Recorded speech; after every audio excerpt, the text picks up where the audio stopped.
This is the Rob Brown Show.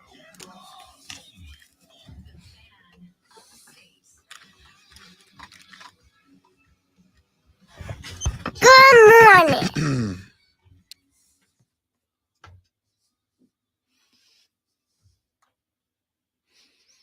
Woo! Woo! Yeah! Feel me?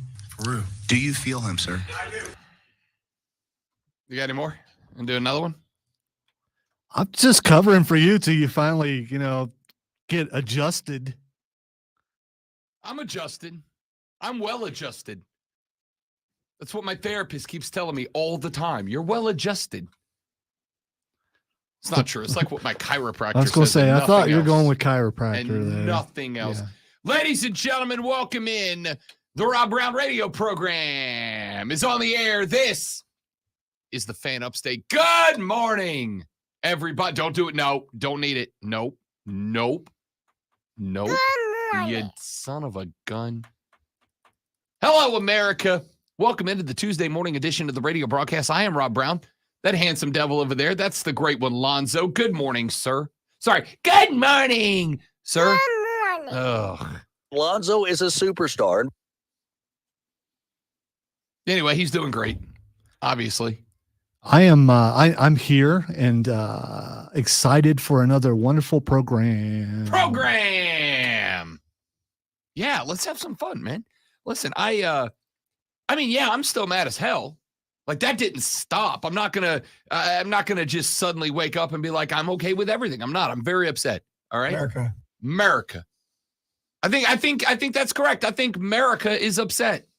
I think there's like a few pockets of people, primarily around Tuscaloosa, Alabama, that are very, very happy about the way this played out. Nope. Paul Feinbaum is still gratifying himself somewhere right now based on this decision. We will, against my better judgment, hear from him later on in the show. I know. I don't like it either. I try not to give people unwarranted, unjustified attention, but he ticked me off yesterday. He infuriated me yesterday. So, yeah, I'm going to give him his time. And then I'm going to tell him something that he told to a lot of other people yesterday as well. And I look forward to sharing that moment with all of you. We, however, have a lot of other stuff to talk about. Ladies and gentlemen, the Cincinnati Bengals refuse to go away.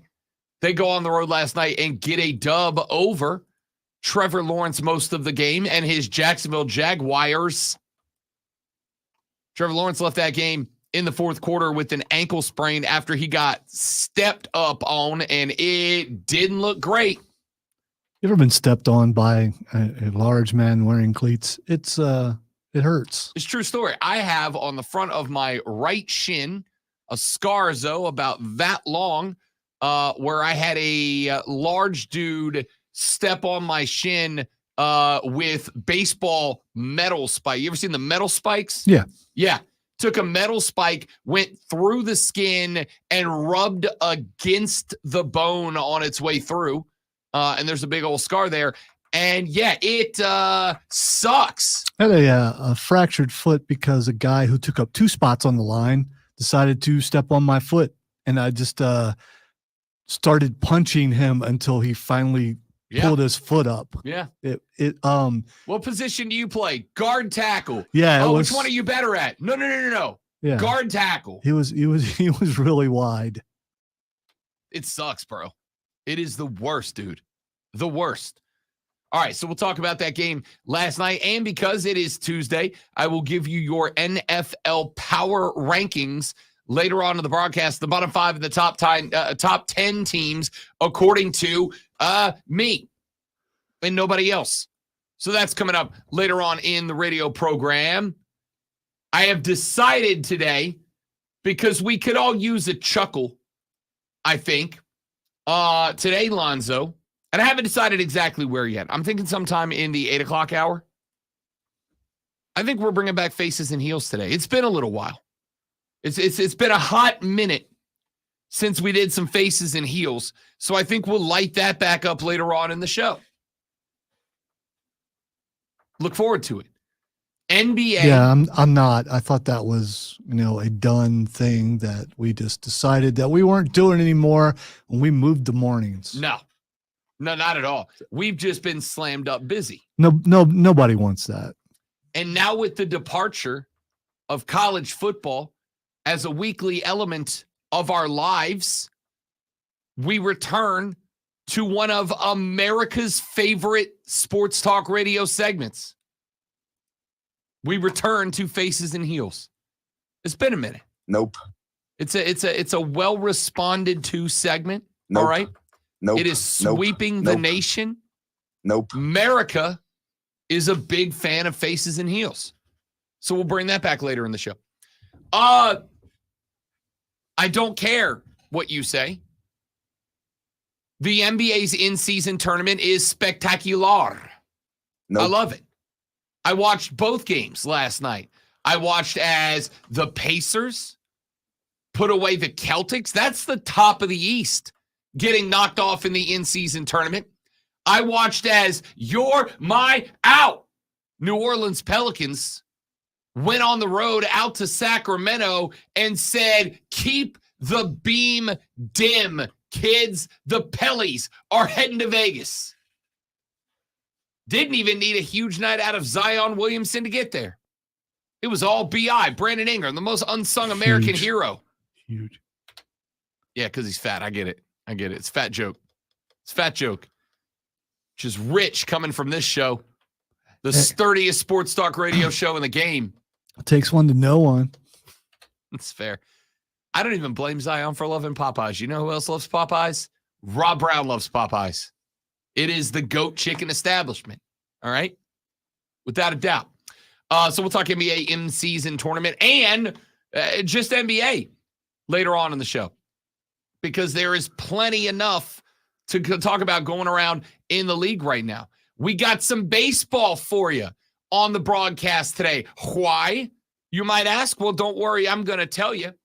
It is because there was a pretty big trade for the Atlanta Braves that took place a couple of days ago. We did not get a chance to get into it yesterday, mainly because y'all kept the text line going, discussing the college football playoffs for like a long, long time. And so we'll get to that today. But that is not the only baseball news and information. We continue to wait for the winner of the Shohei Ohtani sweepstakes, the greatest baseball player to ever play the baseball.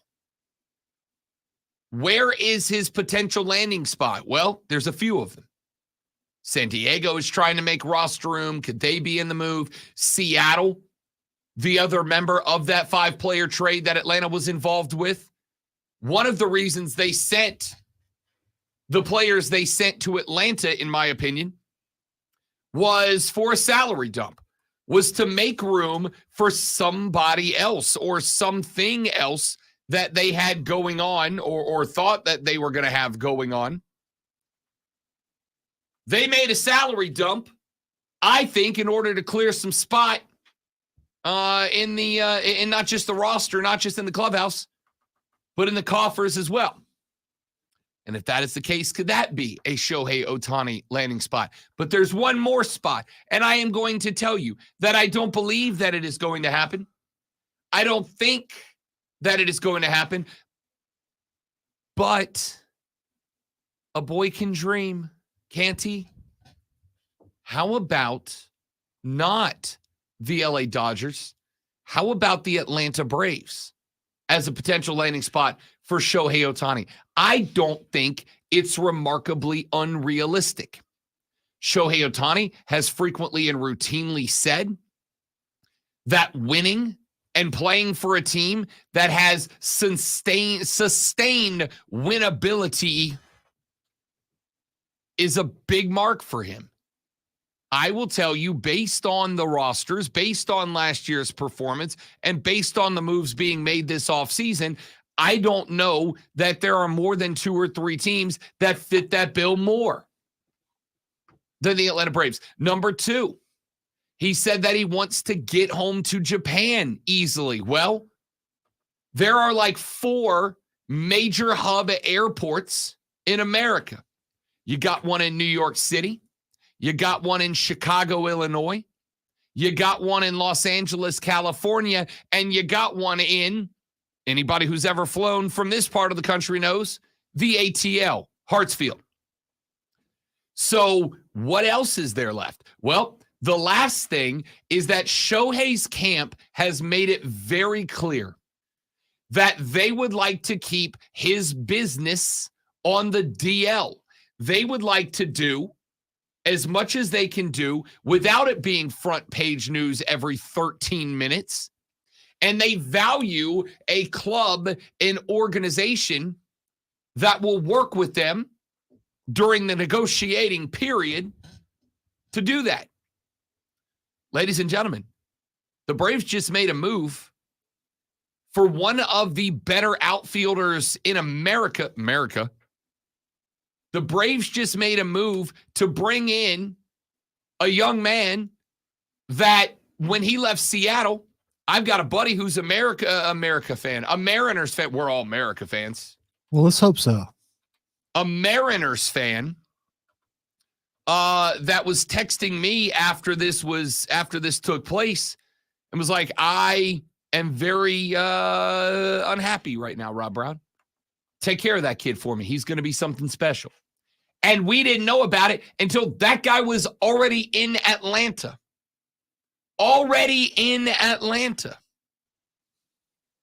So they checked that mark as well. And I don't know that that's the case for a couple of the other front runners. So we'll talk about that later on in the radio program. I will tell you that I do not anticipate that we will be spending much time. We will obviously spend some time, but I do not anticipate that we will be spending much time on the college football playoff decision. Again, there will be some time spent on it. Why would it not? It is not just an enormous story. It also has enormous ramifications moving forward. There are enormous consequences of this decision. And as Samuel L. Jackson once famously said, it's a stupid-ass decision. It's from the Avengers. You should watch it. It's very good. It's also old. Didn't the Avengers come out like 13 years ago now? Probably longer than that. Golly. Anyway, the point here is this story is not going to go away. Are we going to, let me ask you, somebody asked me this yesterday, Lonzo, I'll ask this question of you. Now, you're far less heated about the discussion. You're far less heated about the pick, the selections than I am. But how long do you think America talks about this? Is this one of those things that when it gets to be the week of the semifinals, it goes away? After the college football national championship is awarded, it goes away. Next February, it goes away. How many people are we talking the majority? The TV shows will milk this until at least next week. I think the majority of Americans will move on by tomorrow, except for those who are Florida State fans and those who just want to complain about someone or something being slighted. You know, the supposed heroes of the world. See, I get that thought. Maybe a decade ago it lasts longer, but now, boom, things are just, you move on to the next thing. I get frustrated, and this does happen to me quite a bit. I don't care. I get frustrated when people express a concern or express an issue and work to push awareness to that issue, that there are a lot of other people who insist that they are doing it for clout, or they are doing it for notoriety, or they're doing it to go viral, or they're virtue signaling, as opposed to, some people are just real mad about this. Some people are just real mad about this. This is supposed to be our safe haven from all the other BS. This is supposed to be the place that we go where things are just and right in the world of sports, where things are settled with a scoreboard and some grass. And that's not what happened. That's not what happened. I don't think it's virtue signaling to say they got screwed. The right teams got in. Next, whenever the playoffs start, we'll watch them. It'll be done because everyone knows that next year it's 12 teams. And whether this is manufactured or not, whether, the SEC paid to get in, all that. In the end, these 4 teams are going to play. They are the 4 best teams in college football right now. And we're going to, yes, they are. We're going to see. I think the majority of people think that they are the 4 best teams. Gosh, if only there was a way to know. If only there was a way to know. These are the teams. But there's not. These are teams that were picked, and people are going to realize in another day or so, you can complain about it, but you can't change it. It doesn't mean you shouldn't talk about it. You can talk about how wrong it is, but you can't change it. We also know that it'll be fixed next year. So it was fixed ahead of time. Mm-hmm. I got robbed last week, but I got a security alarm going in next month, so it's okay. I mean, you can throw your analogies in there, but in the end, what does it change? Oh, it's not going to change anything. Right. But what you do is you make people aware of the situation now so that next time around, because this is not going to be the last time we have a controversial selection. For I think it will be, at least in the top 4. And here's the thing, when somebody or some people complain about how we're going to fix this, it's already been fixed. So it's going to be fixed next year. So this is an argument you only get to have once. So if you want to hang on to it for a while, that's fine, but you only get to have it once. Oh, I do. And I will. All right, we got to run to a break. When we come back here in just a minute from right now, we dive in head first, and we have got more than plenty of stuff to talk about on the radio broadcast today. There is, however, speaking of the Noles, there is a story that came around back in August that I think is massively influential in college football.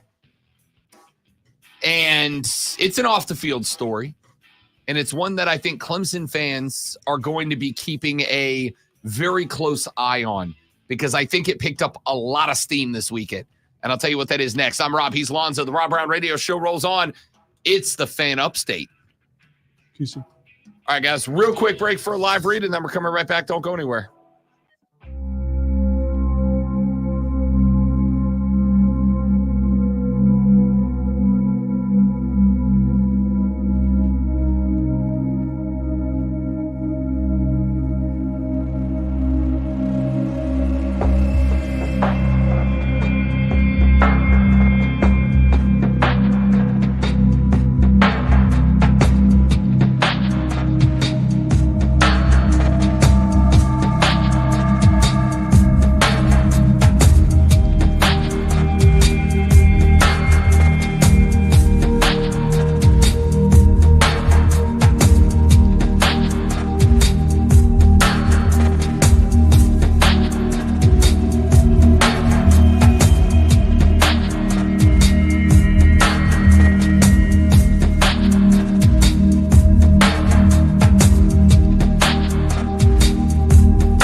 right, dudes and dudettes. Thanks for hanging out. Good morning, everybody.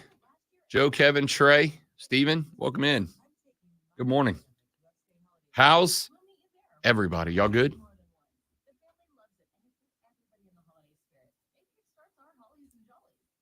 The Upstate Holiday Light Show at their new location, District Park, at the intersection of 123 and 153, is open now through December 31st. Enjoy the magic of the season with family, neighbors, and friends. For more information, visit upstatelights.com.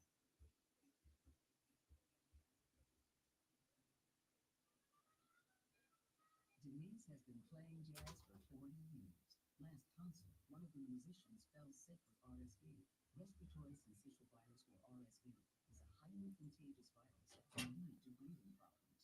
This time, she's choosing to help protect herself with Pfizer's RSV vaccine, Abrysvo. Abrysvo is a vaccine for the prevention of lower respiratory tract disease caused by respiratory syncytial virus, RSV, in adults 60 years of age and older.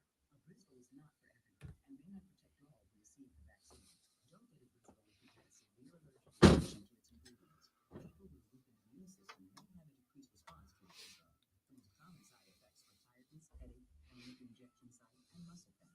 Ask your pharmacist or doctor about Pfizer's RSV vaccine, Abrysvo, respiratory syncytial virus vaccine. For full prescribing information, please call 1-844-989-7284 or visit abrysvo.com. Brought to you by Pfizer. What's for dinner? Burgers? After last week, no thanks. Down 33 pounds. Steven found the life hack. Hard to eat when your arms don't work, probably.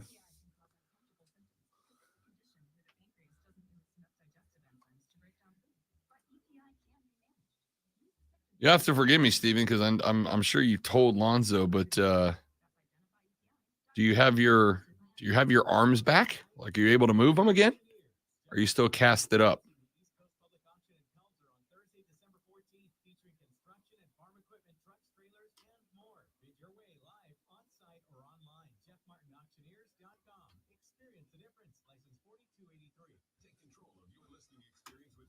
Gable's in the next break. 10-4.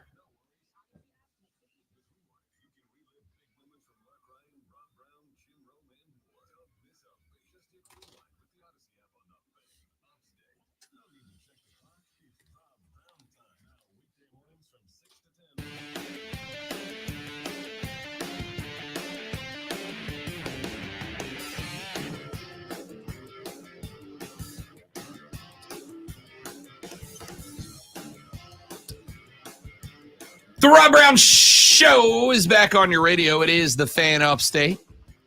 Robin, the great one, the Weenus and Pitt Show rolls on. Hope you're having a lovely Tuesday so far.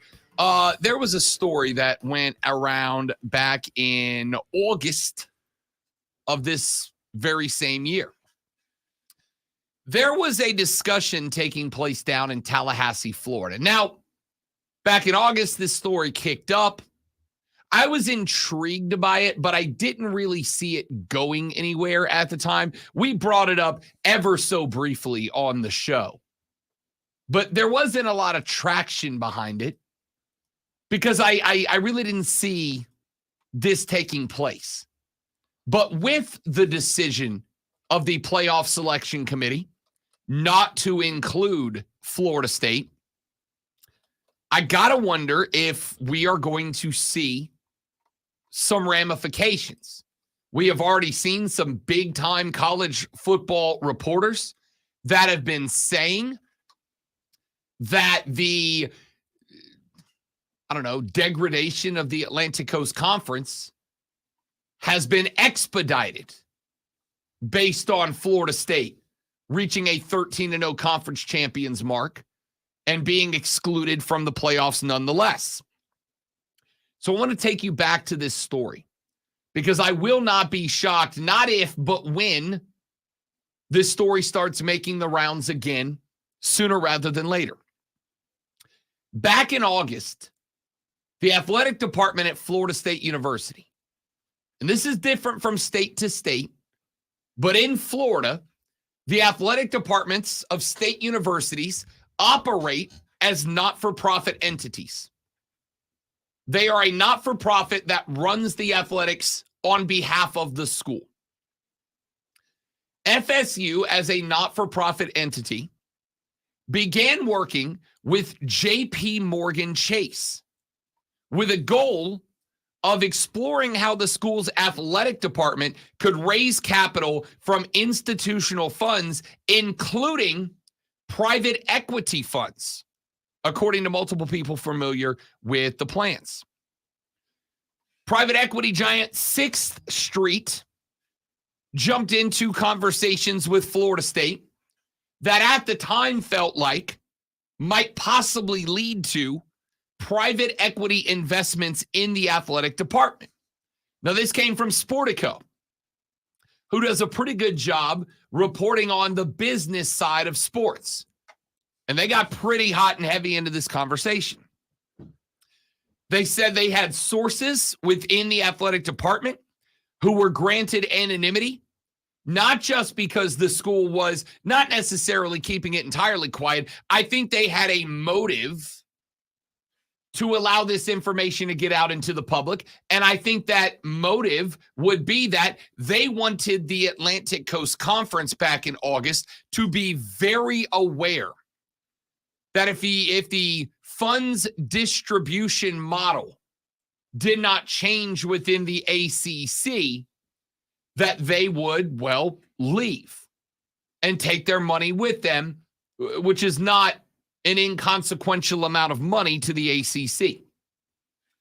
But at the same time, they didn't necessarily, I don't think, want the exact details getting out there, because I think this is likely something that Florida State would have wanted to be out ahead of. We would like to be the first ones in this new world. We would like to be the first ones that enter the era of private equity investments into public school athletic departments, because money makes the world go around. And those who get in first to a big-time investment, should that investment become a lucrative one, are obviously the ones who are going to profit the most. The institutional money that we have seen enter the world of professional sports, I think, was something that we all thought in the past was likely not going to get its tentacles wrapped around college football. I think that the popular thought was that private money would never become a major player in college football. Now, obviously, private money coming from boosters would, right? Lonzo sends millions of dollars a year back to Columbus, Ohio to support the Buckeye program. Millions of dollars. It's frankly ridiculous. Yeah, and Ryan Day is still the coach. I don't get it. But there is a difference between that and, say, 6th Street getting involved. Now, we have seen private equity going into the NBA, going into global soccer, going into F1, going into golf.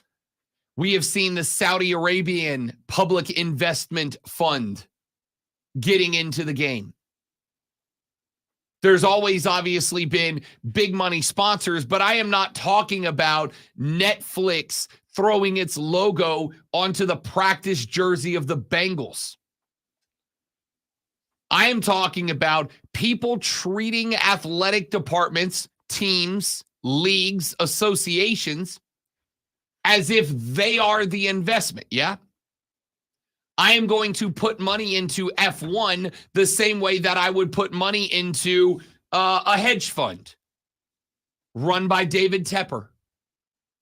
Except instead of getting that investment back over here, I'm going to expect that this sport or team or whatever is going to grow in notoriety, is going to succeed, and I will get my investment back that way.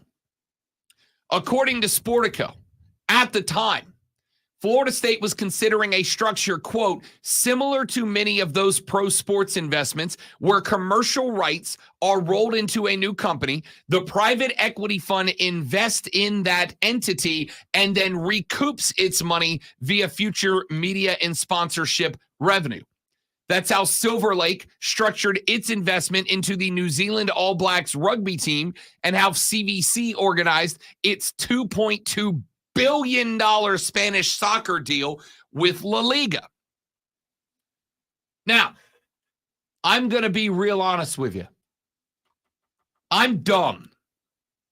I am, as many people very close to me will be more than happy to disclose to you, financially illiterate. Okay? I'm real bad with investment. I need to get better. I need to educate myself. I need to learn. I need to find a guy or a gal that I can go, here's my extra money this month. Please do good money things with it, because I don't know how to do the good money things. So I can't dive too super deep into how these deals work and how they're constructed and how they're orchestrated and how they're executed, because, again, I'm an idiot. But here's what I do know. What I do know is Florida State was obviously not shy in their desire to depart from the Atlantic Coast Conference. Florida State was not shy in making their request of the ACC known in order to generate a change that said, you are going to give us more money or we're going to leave. And we're going to take the money that we make for you somewhere else. And the ACC made some changes. Not a ton, but they made some changes. In this conversation, at least when football rolled around, this conversation slowed down a little bit. This conversation kind of backed off a little bit. Florida State stopped pushing so hard because, hey, it's football season and we'd like to focus on the game, please. And we did. Well, as I told you yesterday, Florida State and every other team within the ACC got told, and yes, I believe Clemson is in this group. Lonzo doesn't. There's no way to know until it happens. I believe that Clemson's in the group that just got told by the playoff selection committee, you're a second-tier citizen in college football. You are a lower resident in college football. Your college football is not as important as the other college footballs. We talked about the fact that all four teams in the playoffs are either SEC, Big Ten, or will be next year. But I thought about this last night, Zoe, and I went and took a gander here. That's not entirely, that is entirely true. But let's play a little game. Michigan, Big Ten. Washington, going to the Big Ten. Texas, going to the SEC. Alabama, SEC. Florida State, ACC. Georgia, SEC. Ohio State, Big Ten. Oregon, going Big Ten. Mizzou, SEC. Penn State, Big Ten. Ole Miss, SEC. Oklahoma, going to the SEC. LSU, SEC. You got to go all the way down to number 14 before you find the second, not including undefeated Florida State, before you find the second college football team that is not a member of the Big Ten or the SEC when next season kicks off. Now, I know that we can chalk a lot of that up to wins and losses, right? It's like, yeah, Rob, of course, you can look down and all those teams you mentioned down to 14 have all at the most 2 losses, and then LSU gets to 3. And a good portion of them year after year after year are in the position they're in right now, or up or down a little, but they're right there, wins and losses. Ole Miss, Oklahoma, as of I said majority. This year. I said majority. You're right, majority. But I think that is even more of the point. That is, if you are rich, it's very hard to become poor. And if you're poor, it's very hard to become rich in this world. And the ACC and every team in it just got told you're second-class citizens. So I would be exactly and precisely 0% shocked if Florida State started it at this point and the rest of the college football world jumped on the train of basically becoming professional sporting clubs, right? They would become sports clubs. We don't have that in the United States. But in Europe, it's very popular. AC Milan, where not Messi plays, where Pulisic plays, is not just a soccer team. They also have a basketball team and a women's soccer team and a baseball team and a track and field team. And this is why the European clubs are called clubs. They're not called clubs for just the soccer team. They're called clubs because a majority of them, not all of them, but a majority of them have an entire sporting, what looks very similar to a college football athletic department, all playing under that banner. And while the soccer team may fund all of it, it runs through that. That is going to, I think, that is going to be the future model in college sports. I think the wagon has been tipped. This is now a professional sporting world. And some of you are going to go, Rob, it has been for a while. Lonzo is one of those people. And I get that. But I think this is the nail in the coffin that finishes the argument. The fact that a major D1 blue blood nationally recognized program like FSU said, we're going to take private investments, private equity investments, potentially from major financial institutions who will then have at least some level of control over the athletic department so that we can get ourselves a chance. Because I think at this point, you can pretty much rest assured that as much as we want to say the best 4 teams or the most deserving 4 teams, I think there is at least some fraction of it that is also the most entertaining 4 teams, the most compelling 4 teams, right? What teams are going to give us the most compelling, competitive playoffs? That's what those people in that room on Saturday night were trying to figure out. And if you're FSU and what you did this year is not good enough to earn a shot, then how do you get to that next level? And especially, how do you get to that next level if you cannot find a way out of the Atlantic Coast Conference for 13 more years? Well, the only answer is we got to figure out a way to make up that $30+ million a year that the SEC and the Big Ten schools are getting. How do we go about doing that? Well, letting a bunch of nerds in bow ties and thick rim glasses with calculators and pocket protectors decide that they want to invest in the program in return for some level of control over it might be the best option. I mean, you can keep asking your boosters for money every year. You can keep going to the well, but at the end of the day, there's not $30 million worth of booster money out there, most likely, from any given year to the next. But $30 million to get a private equity fund to toss a check at you, that's a realistic possibility. I'm intrigued by this story because if I'm the Noles, and now we know that this is a professional sports landscape and you can do everything asked of you in a regular season, and they go, no, we don't think you're entertaining enough to let you in. How do I get more entertaining? I got to have more money. And they go right back to this discussion and this setup. All right, I want your thoughts. 844-326-3663, 844-326-3663. Text us on the carpros.com text line at 71307, 71307. Start your text with FAN, F-A-N, FAN, F-A-N, and we'll read them on the air. We're back after this on the Rob Brown Show. It is the Fan Upstate.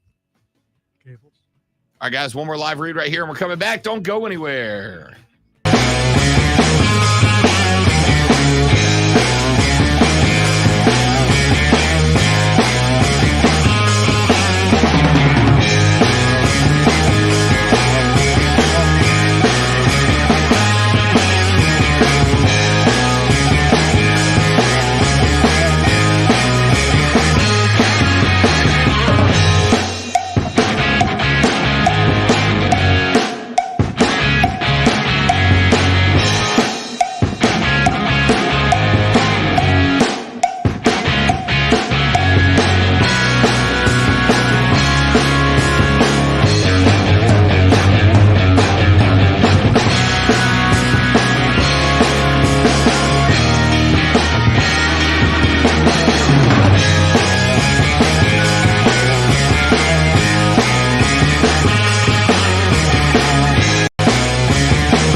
I'll pull it together.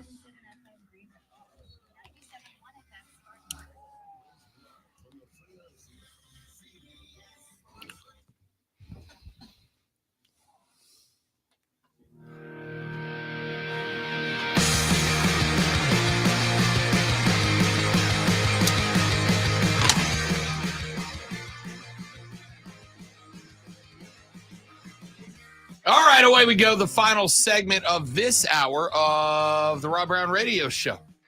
It's Lonzo, it's Rob, it's you. Good to have you. Let's see here. Texture says, Rob, you know for a fact Alabama would beat Florida State easily. Yeah, I know, but just like Michigan would beat TCU. Oh, wait, that's right. TCU won the game last year.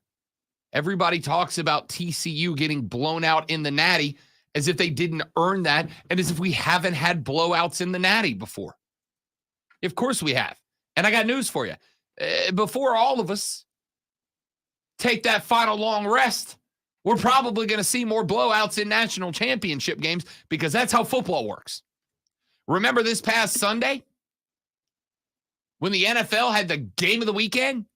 San Francisco on the road at Philly, an NFC championship game rematch. I would have not watched every other game in the NFL that weekend if you said, Rob, you can either watch every other game or only San Francisco Philly. I would have skipped everything else to watch San Francisco Philly because that was the game between the two most competitive teams in the NFC. What happened in that game?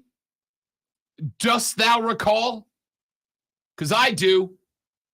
San Francisco kicked the ever-loving bleep out of Philadelphia.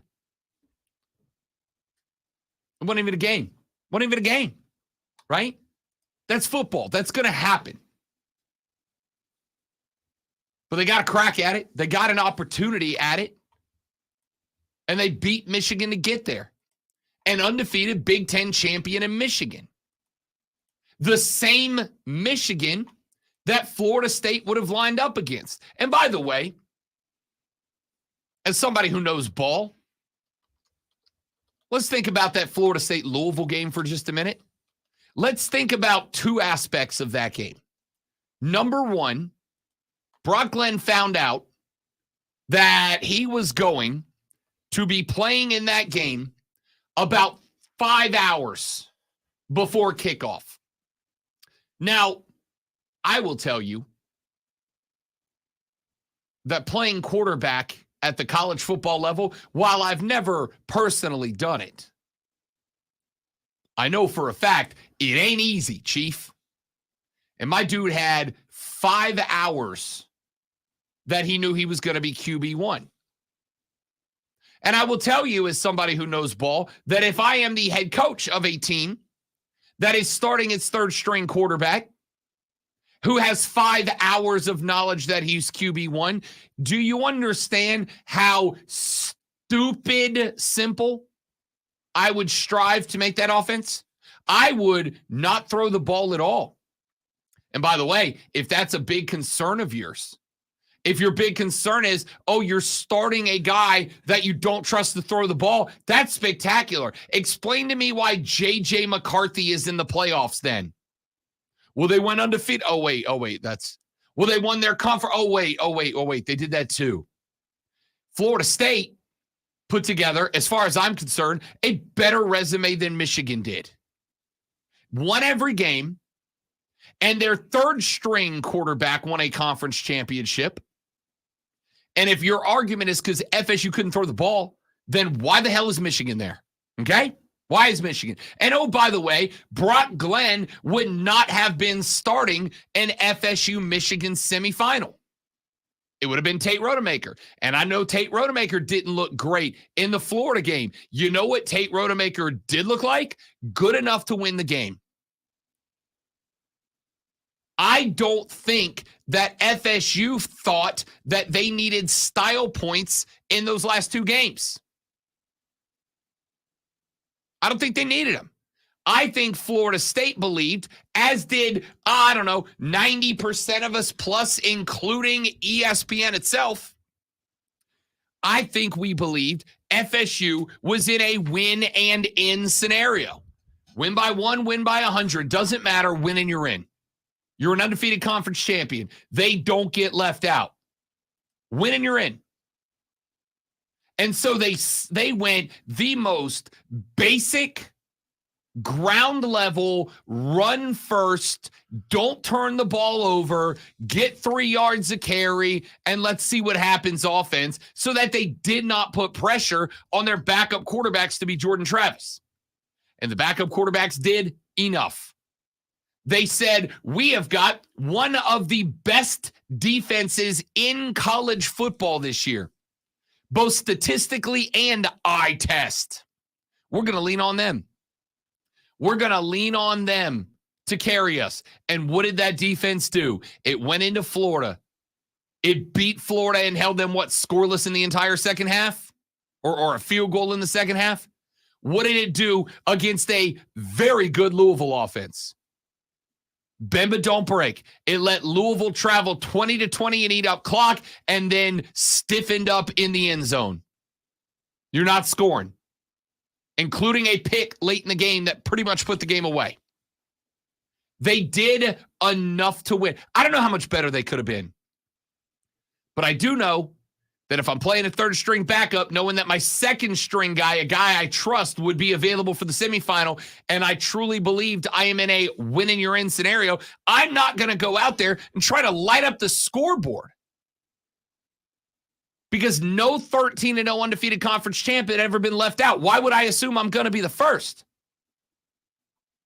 I'm happy to go out there and by the way, the Louisville game, they won by 2 scores.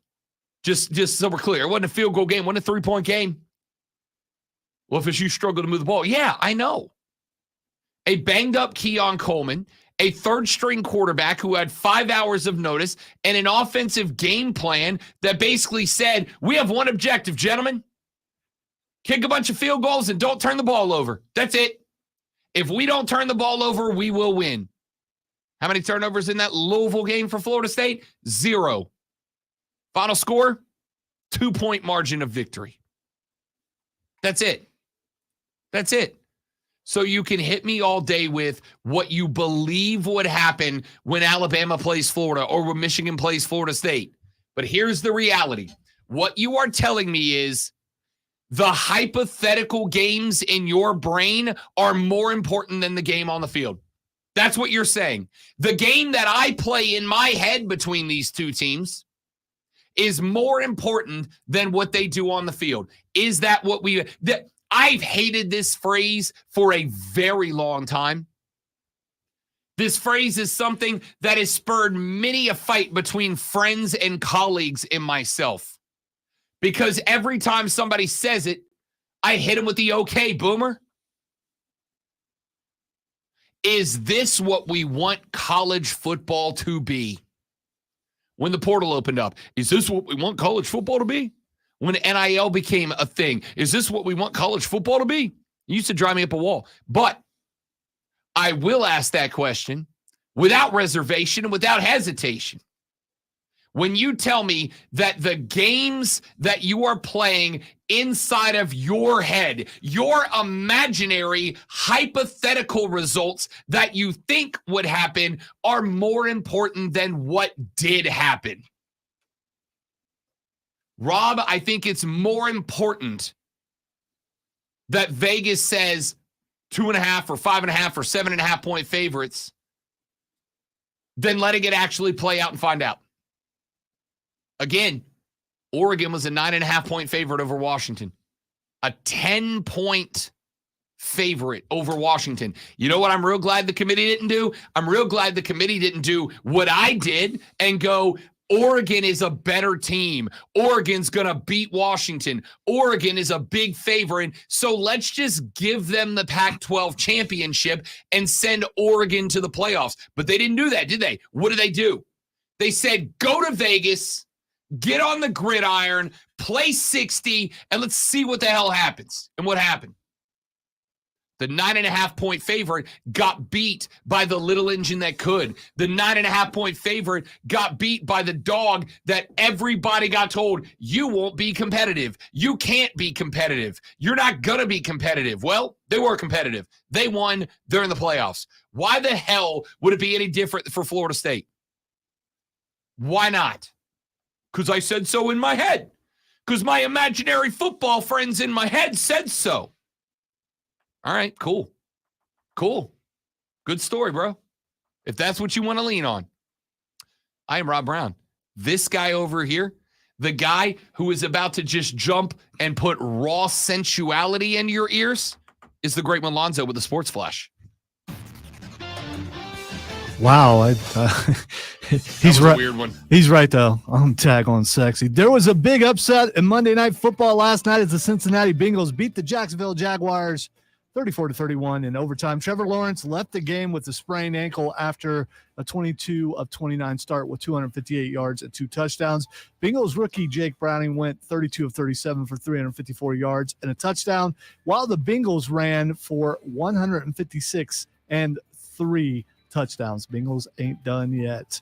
Your Heisman Trophy finalists are set. Oregon's Bo Nix will be in New York, along with Washington's Michael Penix Jr., LSU's Jaden Daniels, and Ohio State's Marvin Harrison Jr., the only non-quarterback invited. We are your home for Furman Paladins. Tune in Friday night as the Paladins playoff continue. Furman takes on Montana at 7:30.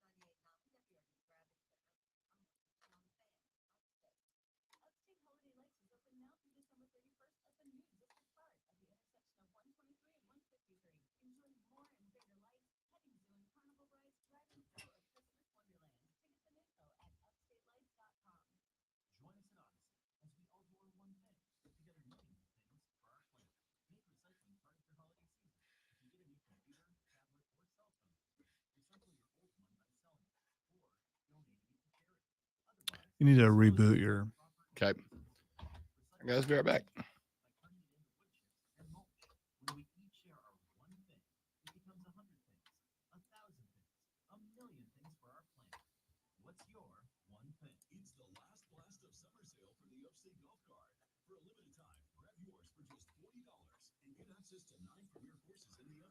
Wonder if you got something going on in the background or something that's overtaxing it. The fact that it's happened the last 2 days. I'm not talking about that. I'm talking about on your computer. Oh, you're wondering why that. I mean, nothing more than usual.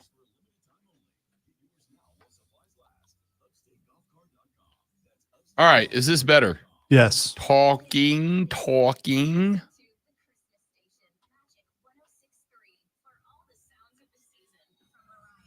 At least I think it's better. I don't know.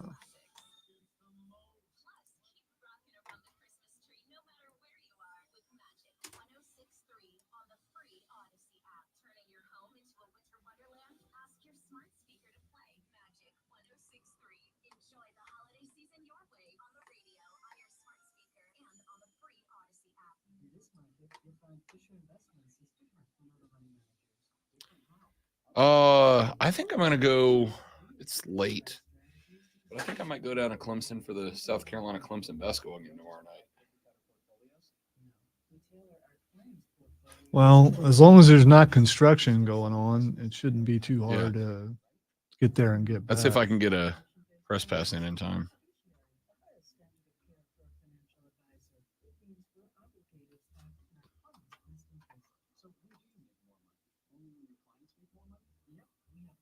I need to go ahead and do. According to Bleacher Report, Brock Purdy is now the MVP favorite. Yeah, he's like plus 300. I don't get that.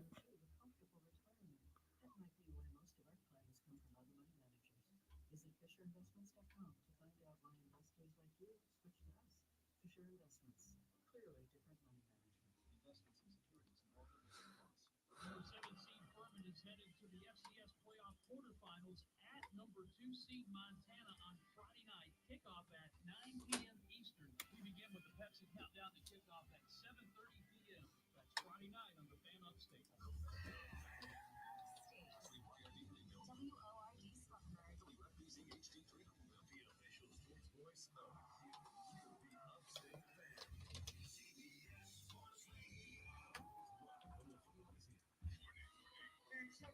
The Ayatollah of rock and roll are going to be there. I like it. If I get a press pass and or a ticket, I'll be there. I maybe just buy a ticket. We'll see.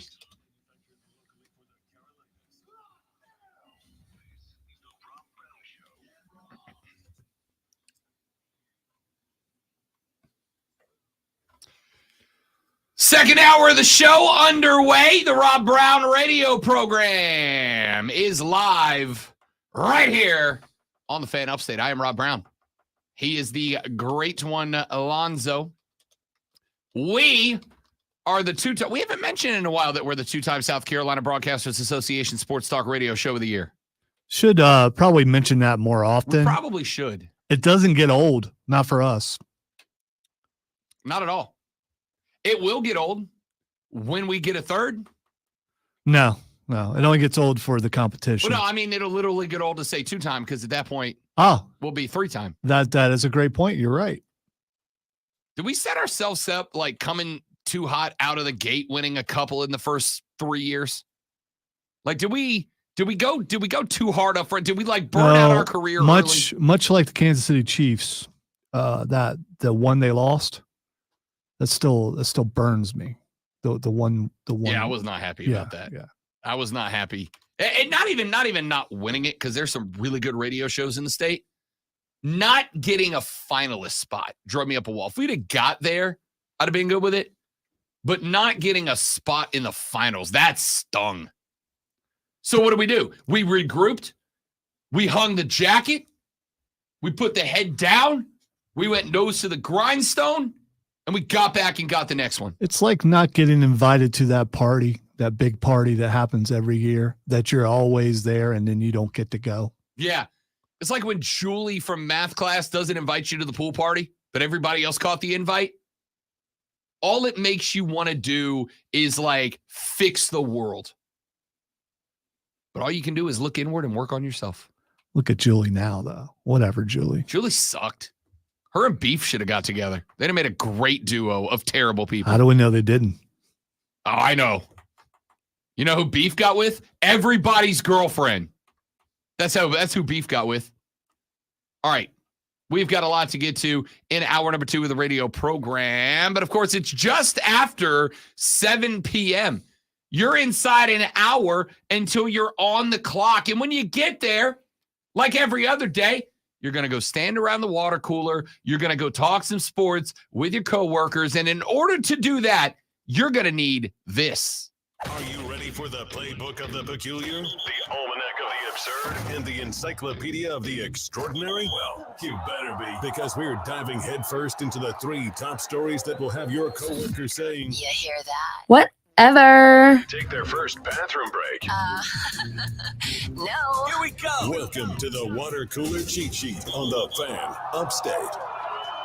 The water cooler cheat sheet, the 3 things you need to know before you go start talking sports with your coworkers on this beautiful, glorious upstate Tuesday morning. Let's begin with the sporting event that all of you have been fascinated by, enthralled with, captivated by. Item 1 is, of course, your NBA in-season tournament. Quarterfinal round is underway. We had an East and a West game last night. We'll have an East and a West game this evening. We start with the Eastern matchup last night as the Indiana Pacers knock off the Boston Celtics 122-112. There were 2 players for the Pacers who got to 20 points. There were, however, 7 players who got to double digits. Tyrese Halliburton led all Pacers with 26. He also had 10 boards and 13 assists in that game. And by the way, 0 turnovers. Tyrese Halliburton, now one of the 3 youngest players in NBA history to have a 25-point triple-double with no turnovers. I love how specific we can get with stats nowadays. This guy is the 6th youngest player to score exactly 24 points on a Tuesday night while wearing Red Sox. This is incredible. Anyway, the starters for the Pacers went 12 for Toppin, 13 for Brown, 17 for Turner, 26 for Halliburton, 21 for Hield, 14 off the bunch for Nesmith and Mathurin as the Pacers get it done in the quarterfinal round. They knock off Beantown, 32 for Tatum, 30 for Brown, 18 for White, and that was pretty much it. They got 15 out of Hauser off the bench in 23 minutes, but that was it. Boston had 2 starters and 3 bench players who failed to get to double digits in points. Boston was like a 4.5-point favorite going into this, but Indiana got it done at the house in the East. Over in the West, you're my hour. New Orleans Pelicans get it done on the road at Sacktown. 127-117, your final. For the Pellies, all 5 starters in double digits. And here's the fun part. The Pelicans did it with a well below average day from Zion Williamson. Z has been responsible for about 25 and some change points per night. Last night, 28 minutes of action, scored just 10 points, had 6 boards, 6 assists, 3 steals, also had 4 turnovers in the game.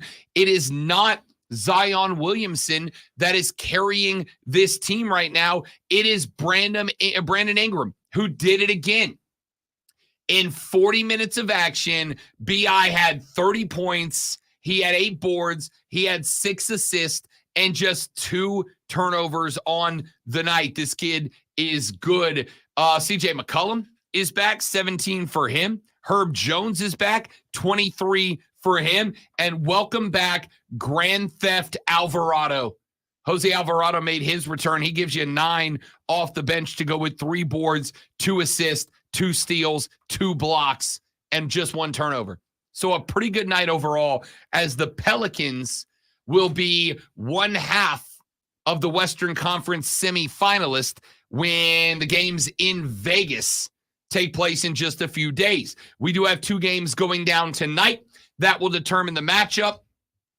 The Pacers will get the winner of the Knicks and the Bucks tonight. The Knicks facing Milwaukee in Milwaukee. Giannis Antetokounmpo and Dame Lillard and co. looking to move on to Vegas. The Suns and the Lakers are your late game, a 10 p.m. tip as Phoenix is on the road at L.A. KD, AD, the 2 guys that are expected to carry their teams tonight. The 12-8 Suns taking on the 12-9 Lakers. The winner of those games will move on to face Indiana and New Orleans in Vegas in the semifinals coming up in just a couple of days. Let's get to item number 2.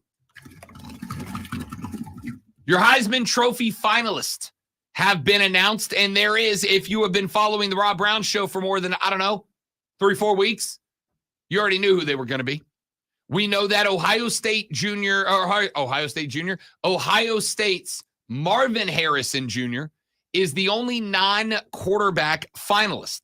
Marvin Harrison Jr. had himself a fantastic year. We asked the question, could he steal it in the end? And my answer was yes, but he will have to have some mammoth games in order to do it, not because he's not that guy, but because overcoming a quarterback is going to be tough to do. Overcoming a quarterback in what has basically become a race to find out who is the most talented quarterback is tough. I'm not saying we'll never have another non-quarterback position player win the award. I'm saying when we do, it's going to be somebody that all of us collectively go, yeah, that's that guy. That's him. Marvin Harrison Jr. is going to be a top 5 draft pick in the National Football League. He is an exceptional football player. But he ran up against a trio of quarterbacks, all of whom made a good argument.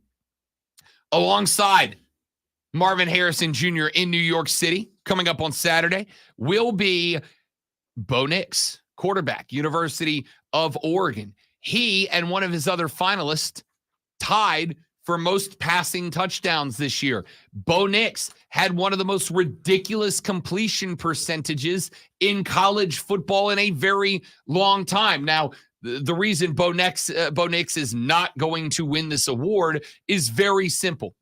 It is because the overwhelming majority of passes that Bo Nix threw were 7 yards or fewer. Not nearly as many as explosive down the field plays as the guy that I think is going to win it. And the guy we'll come to here in just a minute. Alongside Bo Nix and Marvin Harrison Jr. will be Michael Penix Jr., the quarterback at Washington. Michael Penix Jr. ended his regular season by taking on a 9.5-point favorite, University of Oregon, quarterbacked by one of his finalists, Bo Nix. And all Michael Penix Jr. did was go out and lead the Washington Huskies to a 13th win. All Michael Penix Jr. did was go out and lead the Washington Huskies to a college football playoff appearance. All Michael Penix Jr. did was win, win, win no matter what. And he did it all year long. But he's still not going to win this. Because your last finalist and the guy I have been telling you since about week 6 was going to win this trophy, the guy that I predicted in the preseason would win this trophy is LSU's Jaden Daniels, the only quarterback in the country to throw for over 3,000 and rush for over 1,000.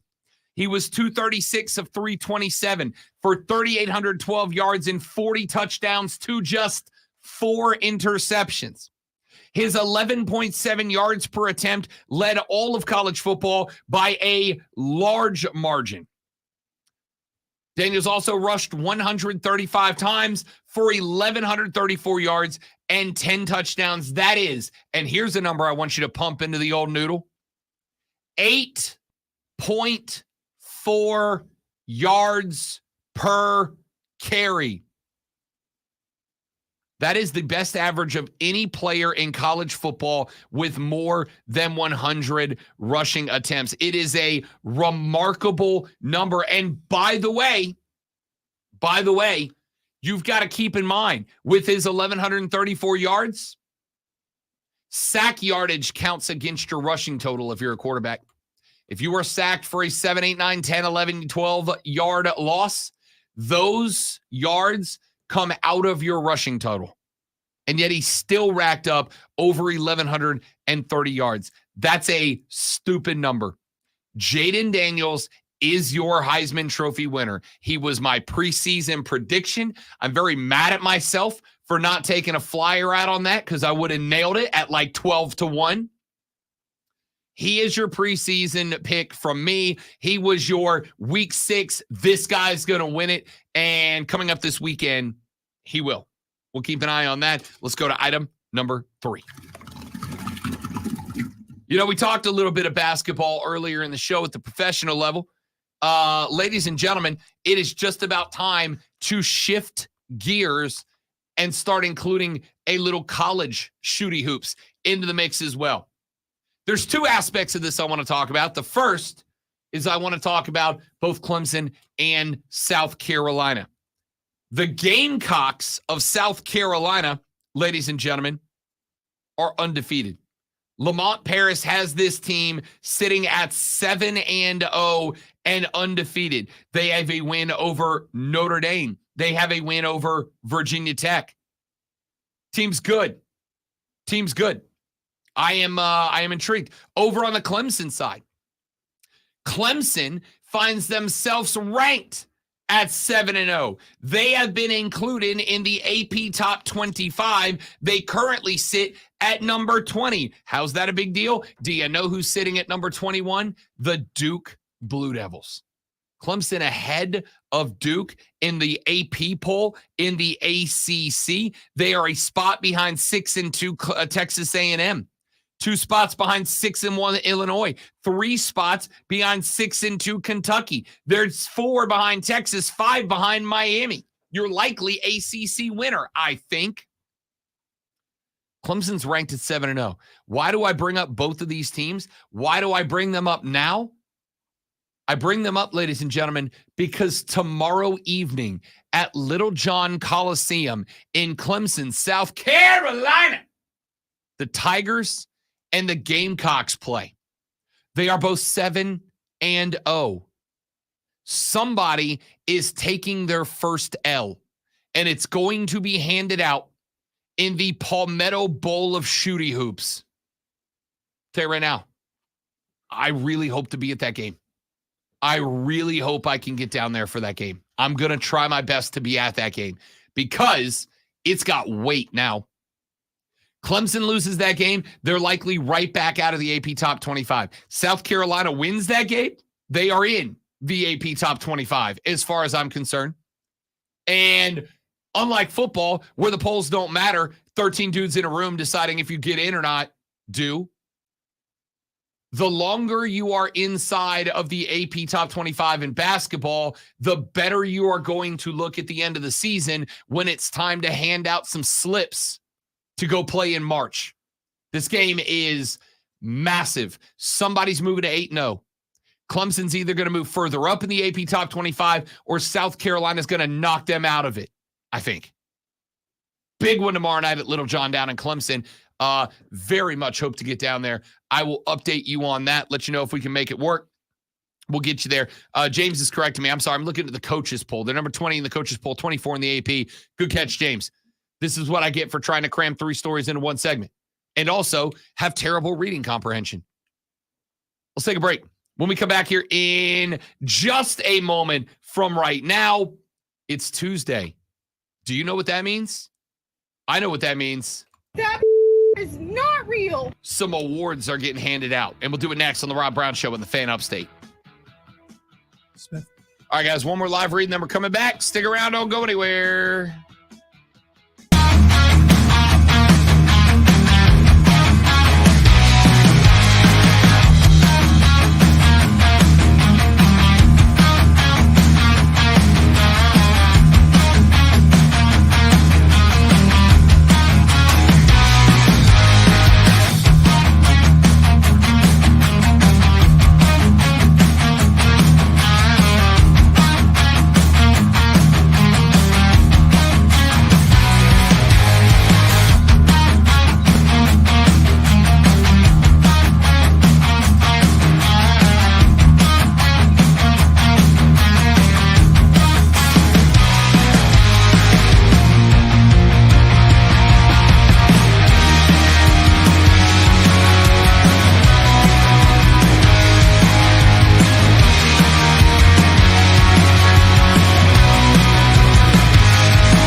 right, amigos, we are back. Thanks for hanging out with us, y'all.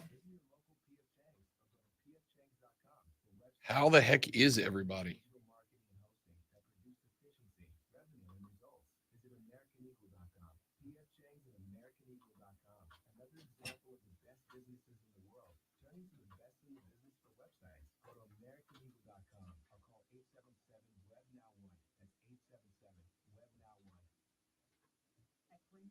We're for the ones who specialize in saving the day, and for the ones who master the art of keeping business moving. We offer industrial grade supplies for every industry, with same-day pickup and next-day delivery on most orders. All backed by real people ready to help. So you can get the right answers and products right when you need them. Call quickgranger.com or just stop by. Granger, for the ones who get it done. Look around. You can find cars like these on AutoTrader, like that car right in your tail. Or if you're tailgating right now, all those cars doubling as kitchens and living rooms are on AutoTrader too. Are you working out and listening to this ad at the same time? Well, multitasking pro. Cars like the ones in the gym parking lot are for sale on AutoTrader. New cars, used cars, electric cars, maybe even flying cars. Okay, no flying cars, but as soon as they get addicted, they'll be on AutoTrader. Just you wait. AutoTrader. All the business in Jacksonville.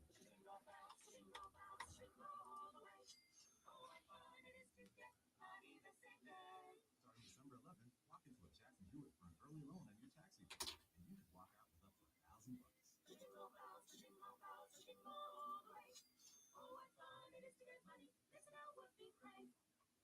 Appointments go fast. Book yours now at jacksonhewitt.com.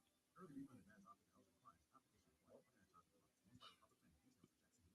Sponsored by ChumbaCasino.com. Welcome to the ultimate playground. Trailer looks good, Zach. I've never been a big GTA guy, but I know a lot of people are. But yeah, the trailer looks good. Of course, I've only watched it without sound. Rob's seen it with sound. No, actually, I did watch it with sound. I had sound The on. good news is, Lonzo, Because it had Tom Petty on it. I don't remember. we only have 2 years to wait till it comes out. No, not 2 It years. said 2025. Yeah, it's and I think all their 2024. games have been released in December. Let's go. Okay. So say 2024 is like days away. I'm expecting that a Christmas 25 release. Lights in the next break. 10-4. Shitty Hoop sounds like the best cereal I've never had.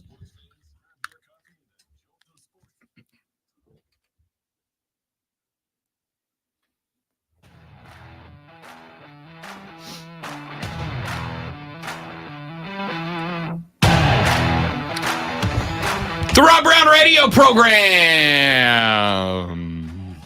continues right here on the Fan Help State. Rob and Lonzo with you. Happy Tuesday. Good to be with you. It is Tuesday. A couple of things happen on a Tuesday. Later on in the show, we're going to bring back Faces and Heels because I want to. So does Lonzo. He told me before the show. Big fan of Faces and Heels. Yeah. Big fan. I said, hey, Rob, we haven't done this in, I don't know, Yep. eight months or something like that. Why not? Why did you take away this fine portion of the program from the people? And Rob has declared that he's bringing it back. I am. And you're all welcome. I look forward to it greatly, immensely even. So. By the way, don't listen to any advice that I give today. We will do that later in the show. But before we get there, the other thing that we do every Tuesday is Lonzo and I hand out some hardware. We hand out your TMFINR awards. We ask who had a performance that was absolutely unreal. And we start in college football. Back last Friday night, we had the Pac-12 championship. The Huskies of Washington, 9.5-point dogs, 3-point winners. 34-31 is your final in that one. And you might think, well, obviously, Rob, Michael Penix Jr. would win. I mean, he had a night, 27-39, 319, a touch and a pick.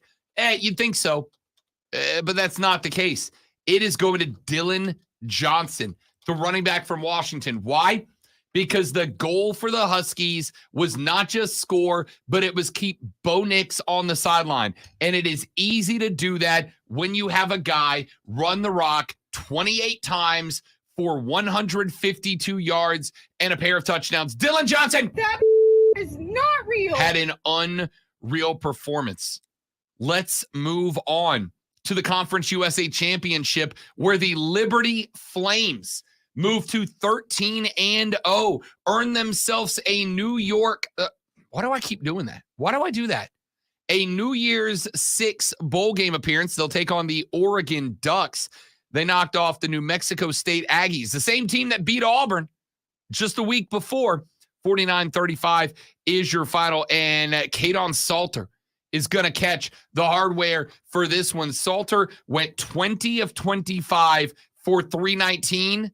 Oh, also ran it 12 times for 165 yards and a touchdown. That is Jaden Daniels-like, ladies and gentlemen.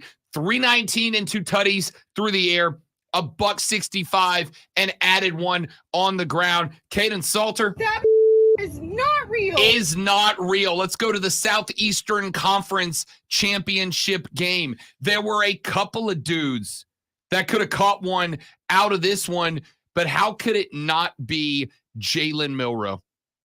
13 of 23, 192, and 2 touchdowns. Also ran at 14 for 29. Here's the thing. Alabama didn't need superhero heroics out of this guy. They needed him to distribute the football. And he did. 8 different Bama receivers got the ball in this game. Jalen Milroe is not winning a Heisman. He's not even invited. But the last 3 or 4 games of the year, Jalen Milroe kept coming up with plays. They're not the most impressive numbers. He got outdueled by Carson Beck, who went 21 of 29 for 243. But Milroe got asked to do some things. He did all those things. It's a loose TMFINR, but That is not real. for Jalen Milroe. Florida State won the ACC championship. They went 13-0 with a 16-6 win over the Louisville Cardinals, and it is not their quarterback. Instead, it is their running back, Lawrence Toafili. 10 carries, $118, and a touchdown on the ground. The FSU defense as a whole is catching one as well. They kept a field goal on the board for Louisville in the third quarter, a field goal on the board for Louisville in the fourth quarter. They did not see the end zone at all. So a joint TMFINR going to FSU's defense as they held Louisville to 111 yards through the air and 77 on the ground. And Lawrence Toafili, 10 carries, $118, an average of almost 12 yards a carry, and the deciding touchdown. Lawrence Toafili and FSU's defense That is not real. do not get to play in the Alabama Invitational. Oklahoma State took on Texas 49-21, your final in a game that was not even that close. And yes, who else could it be? Who could it be now? Doo-doo-doo-doo. But Quinn Ewers, 35 of 46, 452 yards, 1 interception, and 4 touchdowns to balance it out. The Horns also ran for $198, but it didn't matter. They didn't need it. They could have won just with Quinn Ewers. 452 and 4 tutties. That's going to catch you some hardware. That is not real. And with that, No, you forgot about the best part of the story. oh, and also the Undertaker gave him the MVP belt, Yeah. which was dope. Yeah. You understand? I could do everything Quinn Ewers did. That would have been the college highlight, right? That'd have been the one.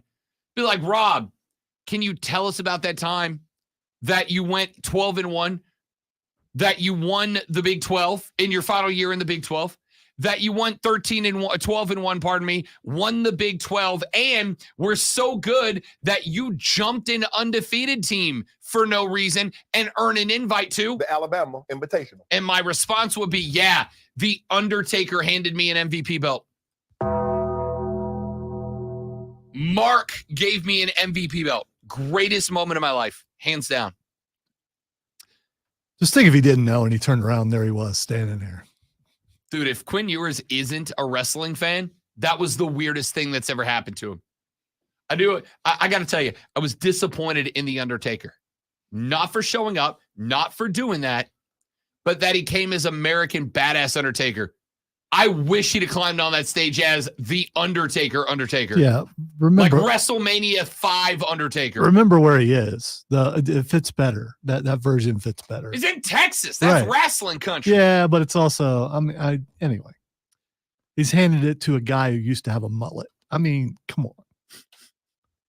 Let's go to the NFL. 35-41. The Dallas Cowboys are 9-3. The Cowboys got the help that they needed from the 49ers this weekend. The Dallas Cowboys are now at a much more threatening spot to steal the NFC East away from the Philadelphia Eagles. And a part of that reason, Dak Prescott is now in the top 3 shortest odds, to win the MVP. 29-41, 299, 3 touchdowns, 0 interceptions on the day. It turns out this Dak Prescott fella, maybe something clicked, because all of a sudden he's not the guy that can't get it done. He is the guy that is getting it done. Dak Prescott. That is not real. What a performance from that guy. Nope. Nope at all you want. The numbers are the numbers, buddy. Nope. 31-28, your final is the Indianapolis Colts knock off the Tennessee Titans. Just 55 yards of rushing for the Indianapolis Colts. It was not the rushing tutties they needed. It was the 312 yards and 2 touchdowns tossed Lonzo by the mustache. Gardner Minshew had a day, and Gardner Minshew picks up, as he should have, his first That is not real. TMFINR of the year. I'm your huckleberry. We head down to the Big Easy, where the Detroit Lions made it interesting. They were up 21-0 within 7.5 minutes of the kickoff of their game on the road at the New Orleans Saints. It got a little bit dicey down the stretch, but the Lions able to come up with the 6 points they needed in the fourth quarter to escape New Orleans. A big part of the reason?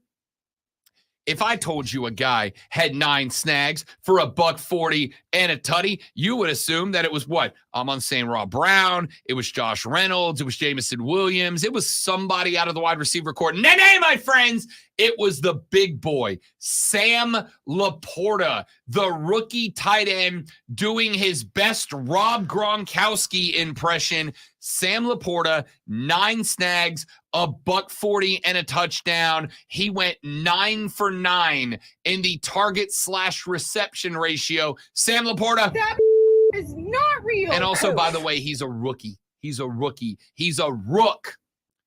Do you see what happens to your team when you draft well, America? Do you get it now? Were you speaking specifically to Carolina or America? No. Okay, Definitely America. You're talking about, okay. America. Definitely America.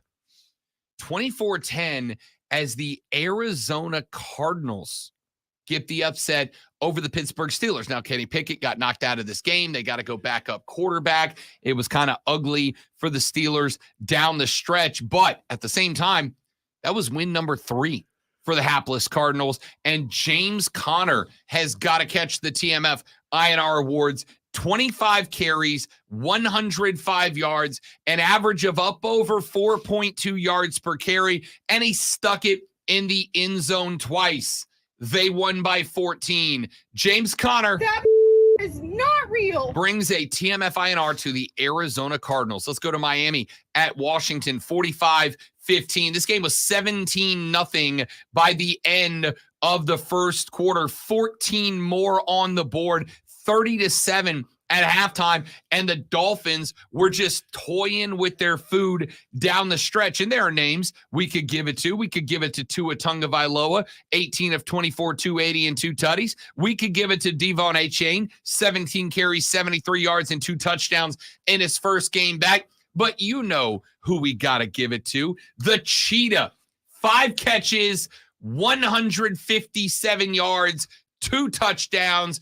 Tyreek Hill should be above Brock Purdy, should be above Dak Prescott, should be above everybody except Christian McCaffrey because Tyreek Hill That is not real. catches his next TMFI in I'm surprised you didn't give it to Tua because I haven't heard it, but I saw a clip where he actually played Tears in Heaven on guitar. I did on the Manningcast last night. Yeah, so I mean, it was really good. That alone should have got him something. My favorite part, if you're not watching Manningcast, I don't know what to tell you.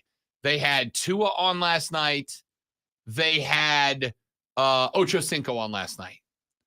I think it would have taken Kay away Adams. from what probably was a really good game, but you know. Oh no, it didn't. They're great because Peyton and Eli are in the game. Like they are emotional about the game. This is not 2 dudes going, all right, 6-yard pass there.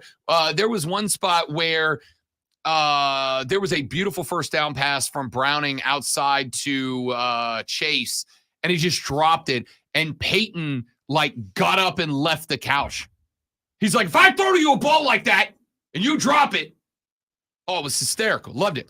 And then they brought on Tua and asked Tua to play a little guitar. And then Eli and Peyton both broke into song on the broadcast. Phenomenal. With, of course, the delay of multiple in and out videos. Yeah, I changed my mind. I'm not sure I want to watch that. So if, good. if they're singing, I probably don't want to hear that. It's probably not that good. Tua, Peyton, and Eli. That is not real. Why not?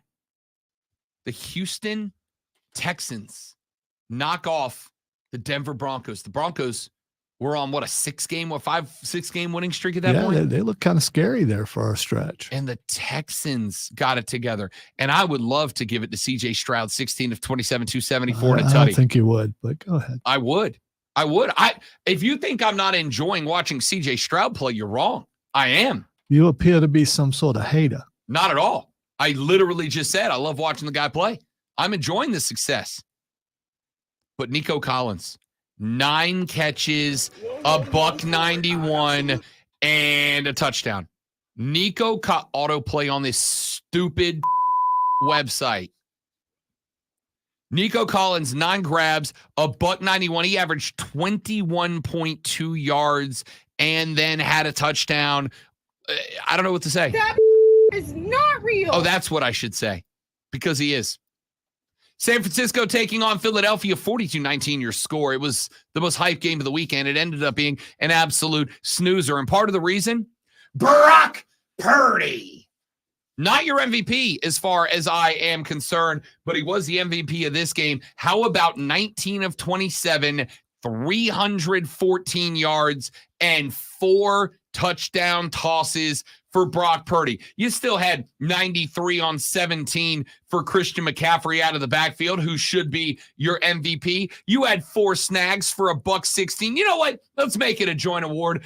Deebo Samuel, Christian McCaffrey, and Brock Purdy all that is not real. Catch a TMFI in our awards as the 49ers say we are the best team in the league because of us 3 dudes. I'm glad the term triplets has been retired, because a decade ago that's what they'd be saying about those 3. And I got tired of that with the Aikman Smith. Yeah, it was Irvin. so annoying. The triplets.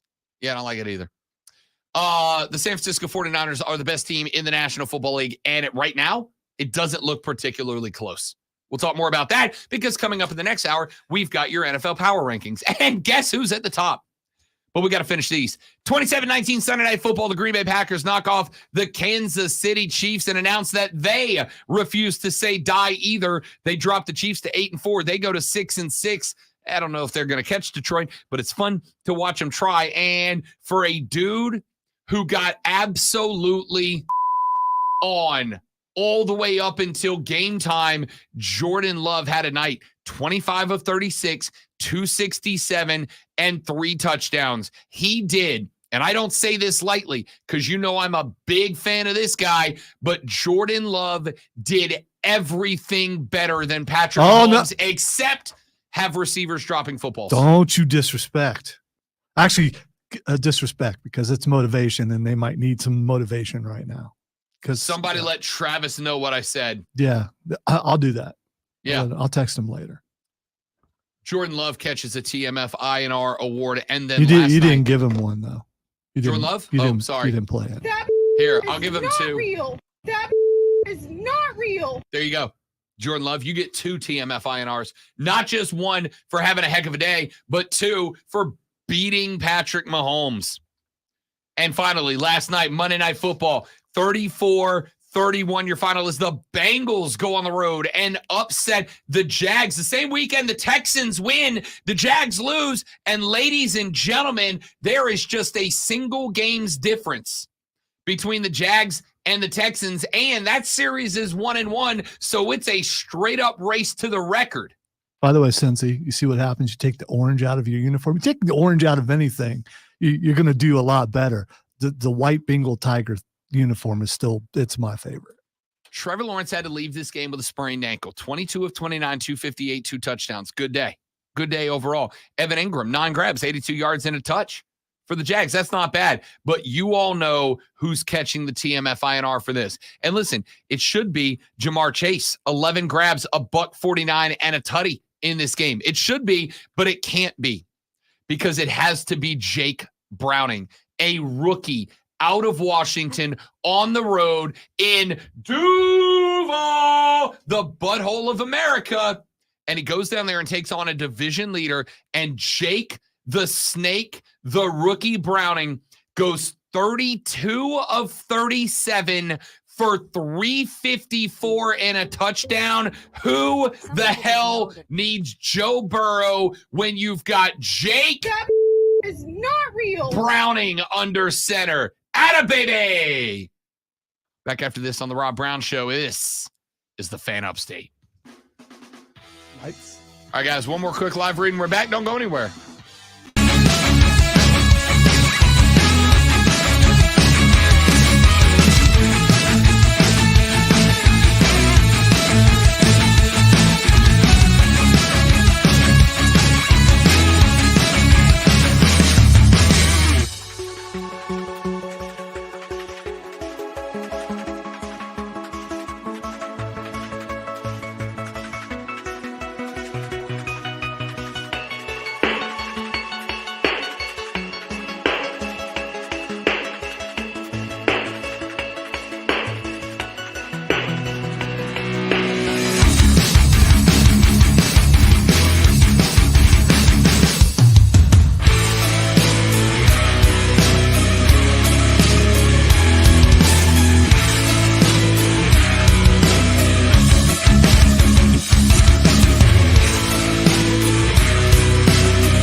Ryan with Offside this Wednesday from 3 to 7 at Ingles Markets at 10903 Anderson Road in Piedmont. We'll also be giving away a $25 Dun, dun, dun, dun, dun, dun. That's right, Holla Deals. Staples Holla Deals are amazing savings on hot holiday tech. Great prices on laptops, game systems, earbuds, and more. And now at Staples, you can save up to $350 on select PCs. During Staples Holla Deals, it's not about the fa-la-la. It's about saving moolah-la. Save up to $350 on select PCs today at Staples. Ends 12/23 in store only. See associate for details. Listen on the Odyssey app. Search the Fan Upstate.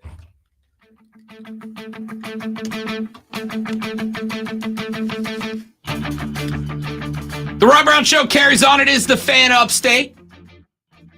I want to both give and not give Braves fans a false sense of hope here. But there is growing smoke around the rumor that the Atlanta Braves may be one of the finalists in the Shohei Ohtani sweepstakes. Now, do I think the Braves are the favorite? Not at all. Not at all. But I think they've got some things going on right now. I think they've got some things that they can discuss right now that make them a contender for consideration. Number one, we know the few criteria by which, or some of the criteria, I guess I should say, by which Shohei Ohtani will be picking his next team. We know that some of those criteria are, number one, he wants to not just play for a team that can win a title. He wants to play for a team that is set up to play for multiple titles through the back end of his career. I would very much make the argument that the Braves, as much as anybody else in Major League Baseball, are set up that way. They have a ton of homegrown talent. Most of that talent is on contracts that run up through 2026, 27. The Braves have consistently made big-time trades that have kept them right there in that mix. Obviously, we know about the trade they made with Seattle earlier this week, in which they brought one of the outfielders in Major League Baseball with potentially unlimited upside in Jerry Kelenic. That's a massive move. The Braves outfield is now arguably the best outfield in baseball if Kelenic can reach his maximum potential. The infield. I mean, they're sending away guys who have been on NL championship rosters, NL divisional rosters, because they got too much talent there. And then you add in Matt Olson. You add in the fact that if Ohtani, who can't pitch next year, can get back to form the year after that, Shohei Ohtani in the Braves front end rotation would make them one of the best in the league, if not the best in the league. So I think that criteria is absolutely ticked by the Braves. Number two, Shohei Ohtani wants to live somewhere that makes access back to Japan very easy. There are a few hubs, major international airports scattered across the United States. We know there's one in LA, LAX. That's real easy. It's also the closest one to Japan. The Dodgers are a front runner. That's a big chunk of the reason. We know Chicago has O'Hare International. It's a little bit longer flight, but he can fly straight from Chicago to Japan. That is why the Cubs are considered in the mix, although I think they are at the bottom of the list. We know that there is one in New York City that he could direct flight out of to Japan. That is why the Yankees and the Mets are both thought to be on the list. Ladies and gentlemen, Atlanta's got one too. Atlanta's got Hartsfield. Shohei can pop on a plane in Atlanta and it'll take him to Japan. Real easy like, right? Maybe a little bit of a longer flight. May have to have like one refueling stop before they hop the Pacific. but it's not a gigantic ask when combined with factor number one. And I think the third spot, I think he's looking for a general manager who understands the kind of relationship that Shohei Ohtani wants to have with his baseball team. Alex Anthopoulos is that guy.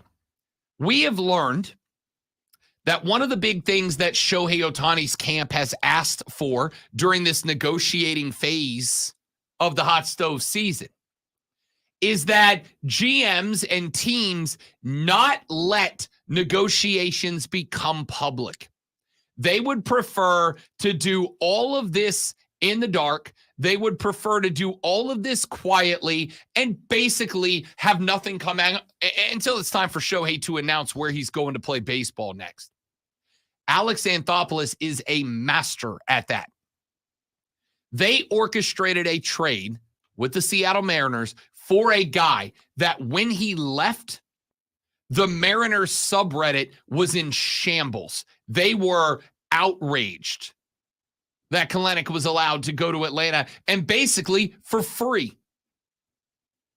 They sent him and one other player for 3 players, and the best they got was a 20-year-old minor league prospect who is 3 to 4 years away likely from pitching in the bigs. And Alex Anthopoulos kept that completely under wraps up until the trade was finalized and sent through, right? All of the boxes. This is not to say, oh, Atlanta's a favorite. I don't think they are. I think the LA Dodgers are still a favorite, as much as that drives me up a wall. I do not want to see Shohei in the NLCS every year. But as much as the Bravos are going to see Shohei if he goes there, I think they are a threat to make LA see Shohei on the other side. I absolutely do. There is not a qualifier for Shohei Ohtani that the Atlanta Braves don't check. They are set up to win now. They are set up to win a lot for the next few years. Their GM is perfectly fine keeping things under wraps and close to the vest. He literally just did it. And as travel to Japan goes, the only place it is easier to travel from Japan to than Atlanta is LA. That is the only spot the Dodgers are in a better spot. Now, are the Braves willing to go luxury tax for this? Are the Braves willing to give him a $500 million contract? Are the Braves willing to invest that much into a single player? I don't know.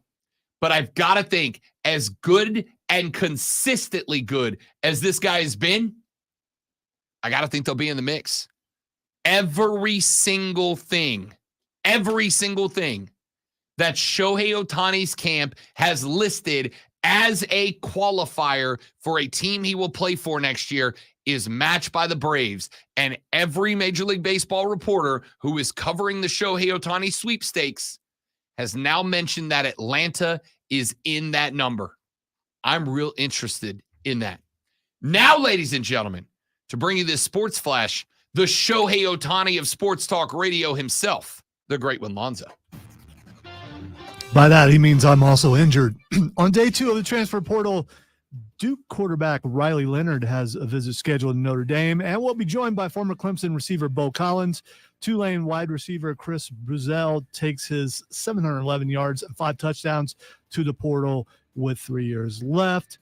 Ohio State starter Kyle McCord, as we talked about yesterday, and Oklahoma starter Dylan Gabriel all entered as well. Gamecock receiver Antoine Juice Wells made his portal departure official as well. So far, there are 1,600 players in the portal since the end of the season. Yay, free agency. Your Heisman Trophy finalists are set. Oregon's Bo Nix will be in New York along with Washington's Michael Penix Jr., LSU's Jaden Daniels, and Ohio State's Marvin Harrison Jr. Tune in Thursday at 7:30 for Thursday Night Football as the Steelers take on the Patriots right here on your home for the NFL, The Fan, Upstate.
Sorry, we're being so quiet. I'm just struggling today. You're not going to get a lot out of me. You're just not.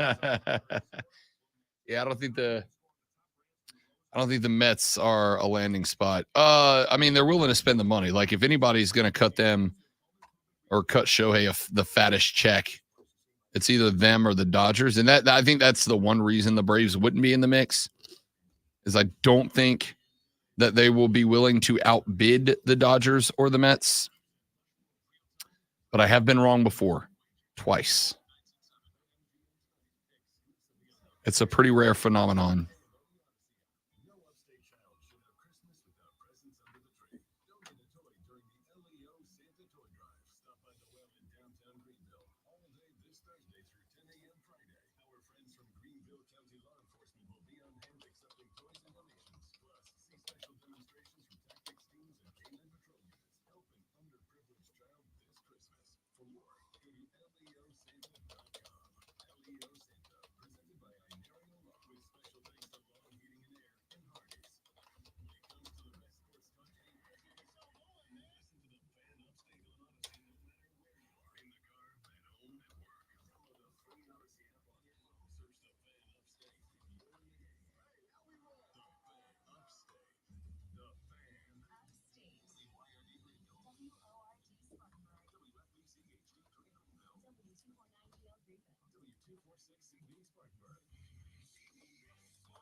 Yeah. The third hour of the Rob Brown Show goes now, ladies and gentlemen. Welcome back. This is the Fan Upstate. How do you do? Upstate South Carolina. Hello, world. I'm talking to America here. Good to be with you. I am Rob, the great with Lonzo, on the other side of the metaphorical glass this AM. Somebody said something very interesting yesterday, and I wanted to ask the great one about this. You know, we have talked about this college football playoff selection committee decision to leave Florida State out of the mix. I have a question. I don't want to give them credit for anything, but Stephen A. Smith said something yesterday that I kind of started kicking around in my brain. He said yesterday that if Deion Sanders was the head coach of the Florida State Seminoles, everything else is the same. They're 13-0. They're winners of the Atlantic Coast Conference. They defeated Louisville down the stretch. He said if Deion Sanders was the head coach of the Seminoles football program, that they'd be in. Bull crap. It's just a ridiculous statement. It's just, I mean, way to go to get people to talk about you and look at you and all that, which is your job. But no, in the end, the quarterback would still be hurt. The team would still not be one of the best four. It wouldn't matter if Deion's coaching them or not. I find that really interesting. I'm filing this under the category of blind squirrel finds nut, right? Broken clock is still right twice a day. When you go on television and you say dumb things for a living, every now and then you're going to land on something. Every now and then one of your ridiculous takes, people are going to go, all right, that's actually a pretty good point. And I wonder if this is not one of them, because remember, you can dress it up as they would not be able to compete with a Michigan. They would not be able to compete with an Alabama. They would not be able to compete with a Texas. And I've given you all the reasons I think that's a frankly bunk argument. I think FSU has one of the best three defenses in college football. I think Florida State held back in those two games against Florida and Louisville. I don't think they ever really got fancy with the football because they were in a win and you're in mentality. When you go into something up 100 points, consciously or subconsciously, you change the way you approach that. It is the equivalent of a prevent defense. Could it create a dicey situation? Sure. Could it create a situation in which you lose? Unlikely. Now, put all that to the side. I do think, just based on the way this all came together, I do think that this is less about the best four and more about the most compelling four, the most entertaining four. The college football playoff invitational is going to, from this point forward, be about creating the most compelling television. I would make the argument that college football has entered the world of reality TV. It is not so much about the actual outcome of the premise of the game or whatever is being shown. It is about creating compelling situations that make people watch and talk about it. That's it. That's reality TV shows.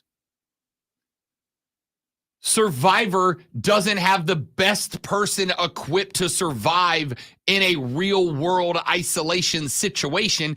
It picks the guy or the gal that's the most compelling.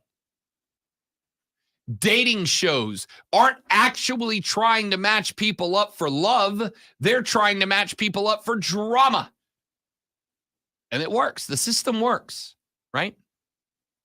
There's a lot of radio talk show hosts who approach their job the same way. I am not going to go in here and say things that are accurate and true. I'm going to say things that stir the pot, that aggravate, agitate people, and get them to react to me. He's saying that's what they are saying, not what he's saying. Right. Just clarifying. That's the premise of clickbait entertainment. I think that college football has entered that territory. I think that we have gotten to the point where the goal is not to reward teams based on their successes or their failures. I think we have reached the point where the goal is, how do we create the most drama on TV? Jim Harbaugh said a couple of weeks ago in a press conference that a lot of the rivalry between Michigan and Ohio State is manufactured. It is generated by the machine. Because here's the reality. On that day of the game, every Michigan fan is already tuning in. Every Ohio State fan is already tuning in. You don't have to sell the game to Lonzo. You don't have to sell the game to Big Blue Nation. You got to sell the game to everybody who doesn't have a connection. What's the best way to do that? To create a narrative in which those teams hate each other. Hate, not dislike, not it's a rivalry. You want to create a narrative that they hate each other. So you are tuning in to watch a violent football game. You are tuning in for fights. You are tuning in for hits. You are tuning in for a narrative of these two teams hate each other. Well, I have news.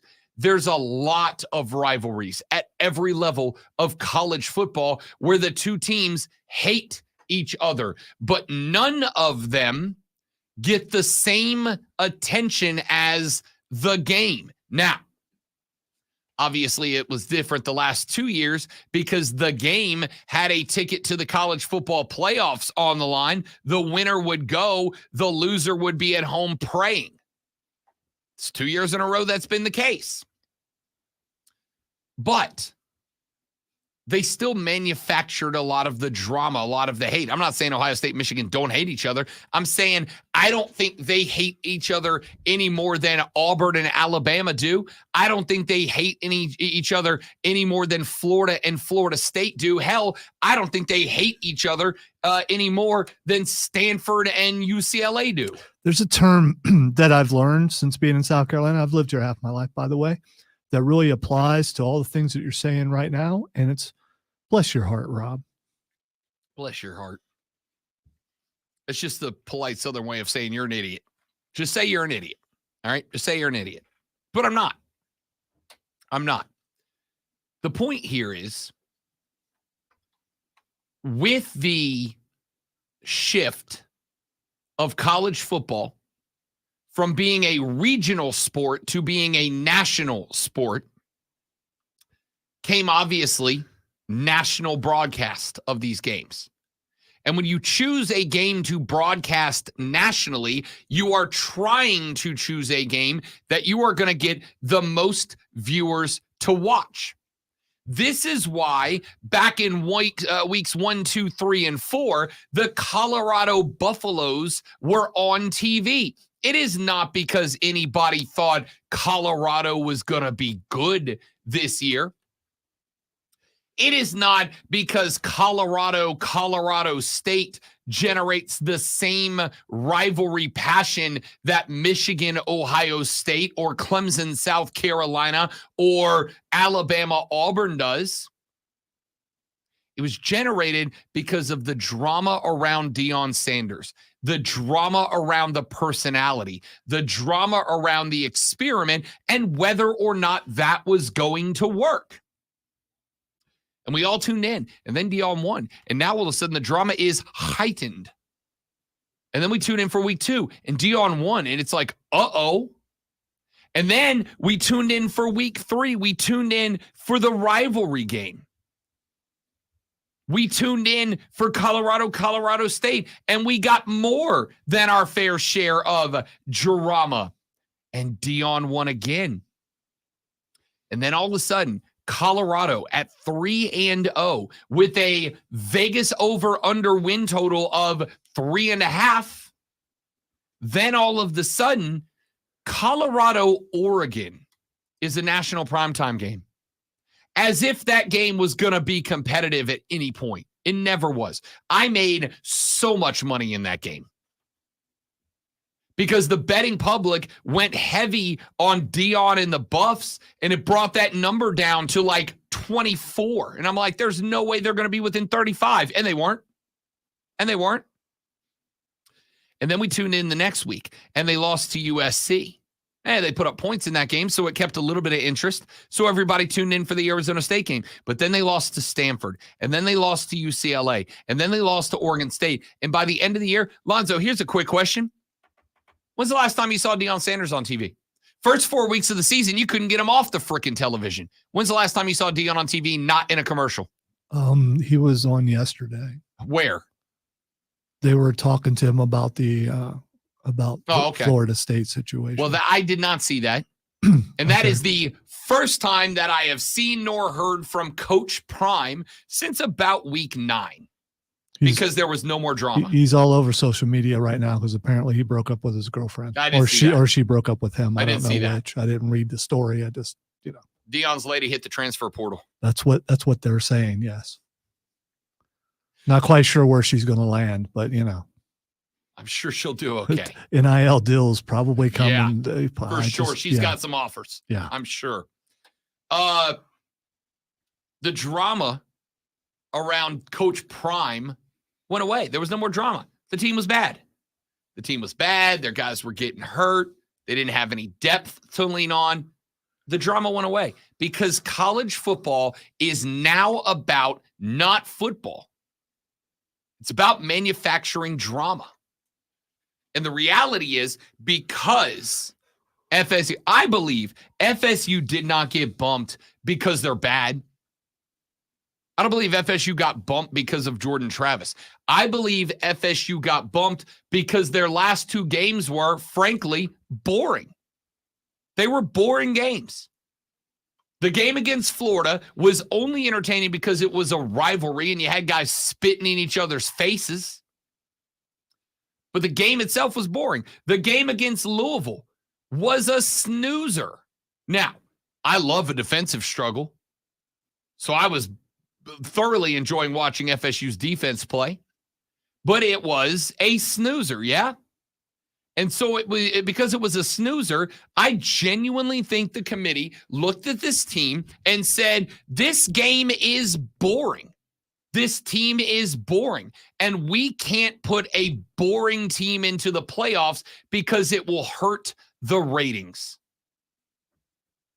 Now, the College Football Playoff Committee does not have a stake in a television network.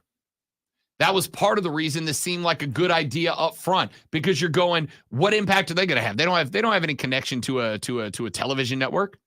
They don't profit based on who's in. Except for, in order for the narrative to stick around that the playoff committee is actually very good. The playoff committee is actually a positive. What do they need to make that happen? You know what they can have? They can have Herb Street and Reese and Chris and Herb and Timothy and all these other guys going on TV going, what a sham. What a joke. What are we doing here?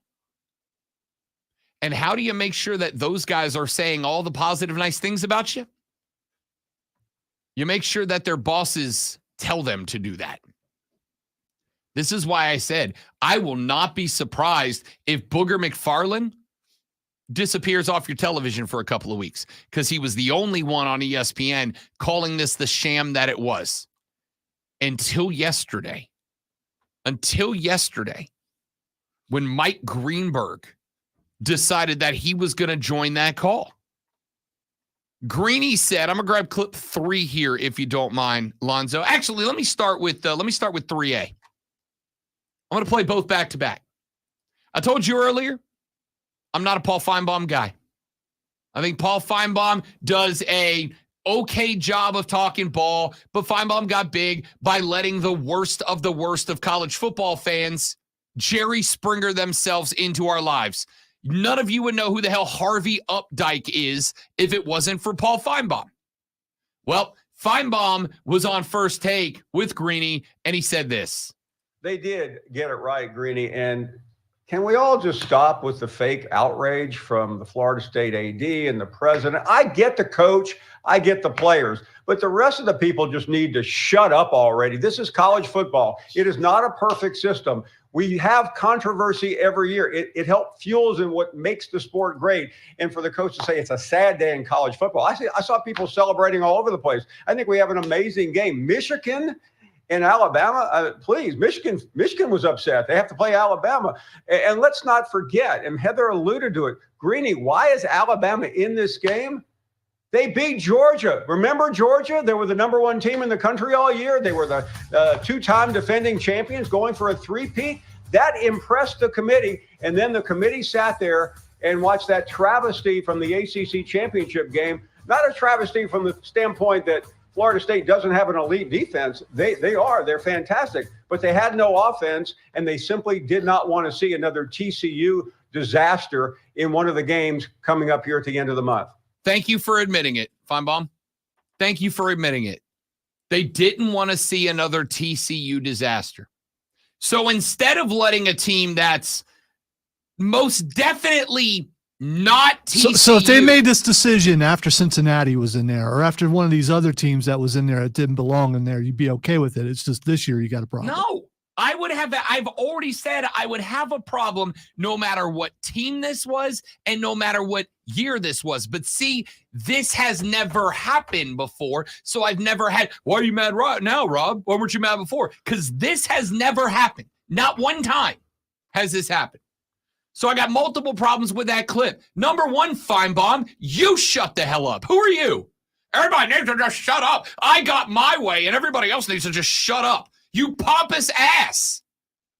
I got it the way I want it, and everybody else needs to just shut up with their fake outrage. No, you shut up. You're a clown, dog. I do believe that your outrage is genuine. I don't believe in the majority of the people out there on TV and radio who say they're outraged. To call an overwhelming amount of people disingenuous is just a level of arrogance I don't have. I mean, you can look at someone and look at their past and go, yeah, man, I'm just not buying it. What past? This has never happened. What past? I am talking about the individual people who are pretending to be outraged and are not outraged. I don't think you get to look and go, all these people are pretending. Because they don't feel like because this is exactly what Feinbaum just did. I do get to do that. Just like you can look and say they're not. We don't know. We're not in their heart. A lot of this is manufactured. The rage is manufactured, and it's going to go away. So stuff is manufactured. Yours will not. No, the rage is manufactured. Yours will not go away, but it's not going to do any good except for make your blood pressure go up. I think Feinbaum telling people to shut up is one of the most pompous, arrogant moments I've ever heard. You just told people to shut up. Feinbaum to shut up. I mean, so what's the difference between Feinbaum looking at what I saw people celebrating everywhere? Of course you are. You're in Alabama, you clown. Of course they're happy. You're in Mobile, Alabama. Of course they're all celebrating. Of course they're all doing donuts in the mud in their pickup truck. They picked the best 4 teams in college football. They're going to play for a national championship. They picked the 4 most compelling and entertaining teams. They picked the 4 best teams in college football. They did. Then why are we playing regular season games? Right? We're just going to come back to this. So the point that I'm making here, because we can open the conversation back up if we want to, okay, about who they picked and why they picked him and all that. And we're not going to agree. We're just not going to agree, okay? To me, Florida State earned a shot. They just did. They were the best from week 1 until the end of the season. Yeah, but you are going Power Rankings today. They're not playing now. Yeah, no, we know. Thank you. Okay. Here's some salt if you'd like to rub it into the wound. All right? So, to me, this is a pompous moment, and I am very glad that Mike Greenberg fired back. Let me grab clip 3. I know we're way late for a break, but I got to get this in since we're connected to it.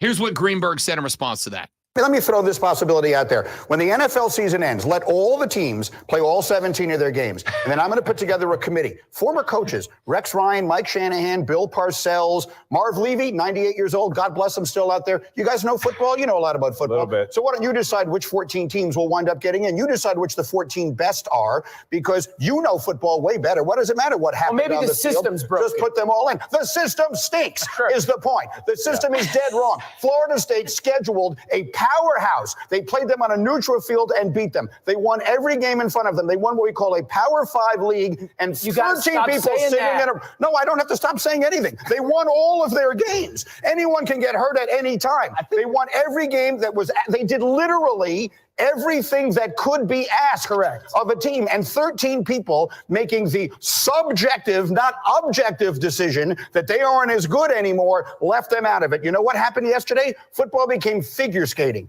Figure skating is something that judges decide, because there is no objective way to decide if you were the better figure skater. But there is an objective way to judge football teams based on what they did. Florida State's strength of record was 3 at the end of the season. Schedule, it's 55th. Their strength of record is 3. They didn't lose a game.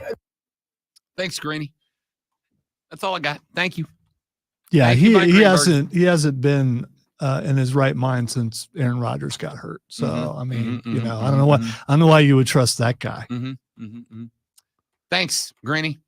Thank you for being a voice of reason. I appreciate it greatly. Wow. I really do. It's a lot of this is faux outrage. It's going to be taken care of next year. There's a 12-team playoff. I don't care about next year. Yeah, I know. I'll care about next year, it. just like I don't care about last year, this year. Well, Georgia, I don't care about 2022 Georgia. Don't I care about don't 2023 punch anything Georgia. or swing anything. Your hands are waving violently right now. So. Unbelievable. And that pen is precariously heading my direction every single time.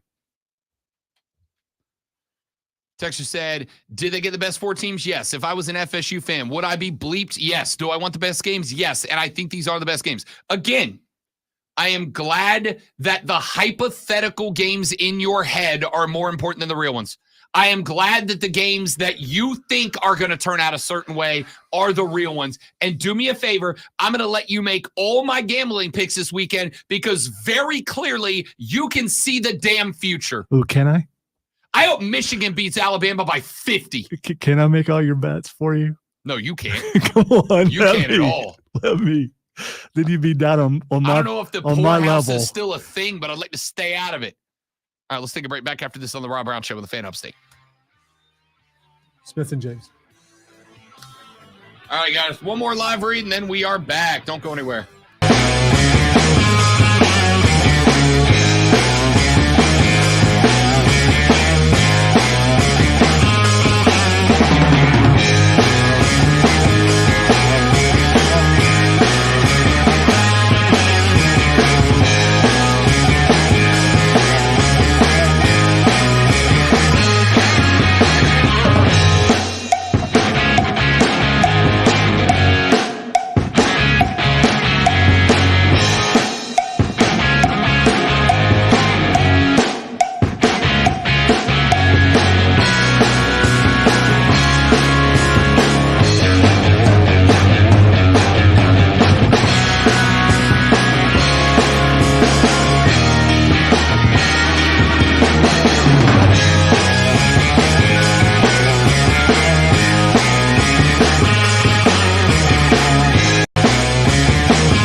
All right, y'all. Thanks for hanging out. We are back.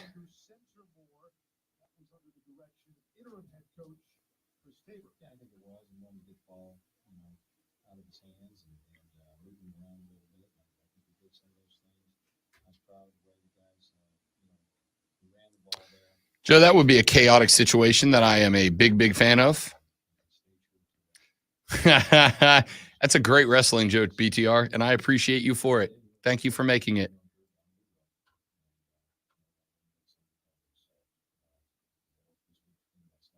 Panthers still came up short by a final score of 21-18. They'll play another divisional opponent next Sunday when they visit New Orleans. I'm Dave Schropp with this Panthers update, brought to you by Morris Chambers.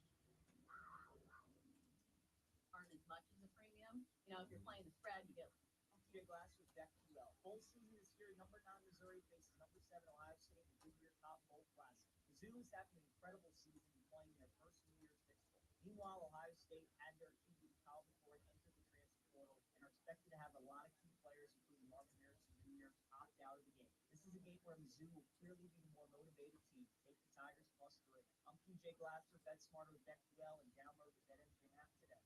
That was disrespectful. I didn't hear what he said. Take Mizzou +3 over Ohio State. Well, you don't have a quarterback. And as we know in college football, if you don't have a quarterback, you're trash. Yeah, and there's a bunch of other people opting out. Too. Yeah, I know. It's bowl season. Nobody cares. Call quickgranger.com or just.com. Granger, for the ones who get it done. The Gables at Pelham is a continuum care retirement community. Assisted living, memory care, rehabilitation, and skilled nursing all under one roof. An MD will visit twice a week, and physical therapy, speech therapy, and occupational therapy are on site. And for socialization, our director of activities has a master's degree in I don't know, man. Like I feel like it wins. It goes either way. That being said, I'm going to tell you how this plays out, Joe. If Florida State beats Georgia, the narrative is going to turn to, well, it's a bowl game and they had a bunch of guys opt out, so it's not really beating Georgia. You right? betting the day. You taking Georgia or you taking Florida? I'm taking State? Georgia because Florida State, we already know who's out. We already know who's gone for Florida. Johnny Wilson's not playing. Keon Coleman's not playing. I'll be shocked if Trey Benson plays. I think Florida State's got multiple guys that are not going to play on the offensive line. Jared Verse is not playing. Like everybody who made FSU is opting out. Even if everybody else plays, the superstars are already out. This is not Florida State versus Georgia. This is FSU's JV versus Georgia's JV. So if Florida State beats Georgia, and they won't, but if Florida State beats Georgia, I promise you the narrative is going to turn to, well, that's not the same as beating Georgia full strength, so you can't really judge it. Guarantee it.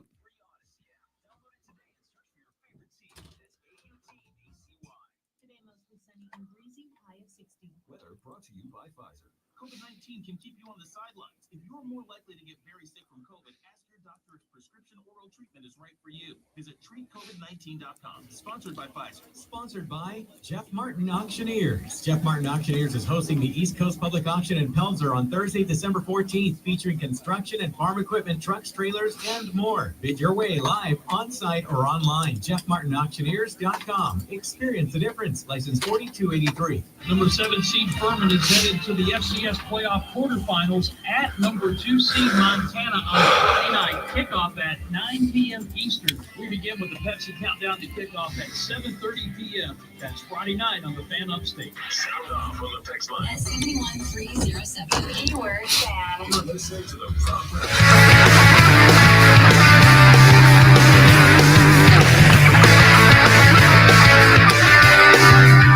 Cute. I want to point out that's Tuesday. Show. Yeah. I mean, I'm still well behind you. Not this week. It's Tuesday. Oh, that's right. It's Tuesday. I mean, you had like 6 last if week. you want to dwell on the past, last week doesn't matter, Rob. The week before that doesn't matter. The week before that doesn't matter. All that matters is this week. Whether it's Rob and Lonzo's dumb who forgets to turn on their mic. Even though last week was a historic. It was real bad. For me, yes, it was. Real bad, man. Real bad.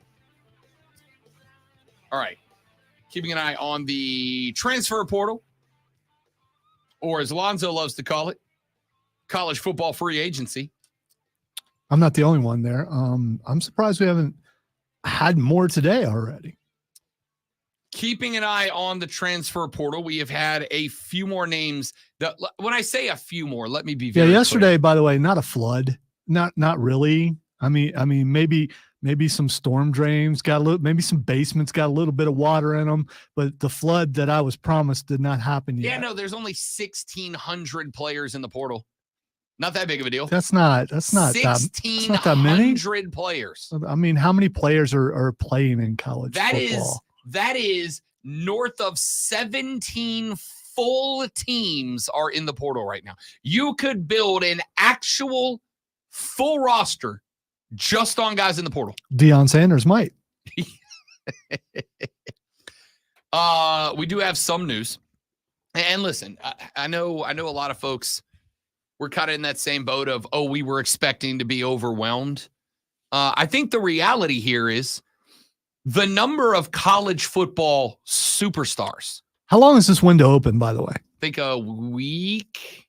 All right, so there'll be some people waiting there'll be to more the last. because there's still plenty of guys. Because they want to make their splash, just like recruiting. They just want to, yeah. I don't think that's it. You got to keep in mind when you put your name in the portal, you can come back to the school. Wait. Want you to. This is about waiting on money. No. Yeah. You put your name in the portal, and then some people where you're at come up with some more money, and then suddenly you take your name out. I get it now. This is negotiation. I think this is negotiation. I think it is, first and foremost, a bit disrespectful to make the assumption that every player in the portal is only there for money. I think it's disrespectful. I don't believe that I said that.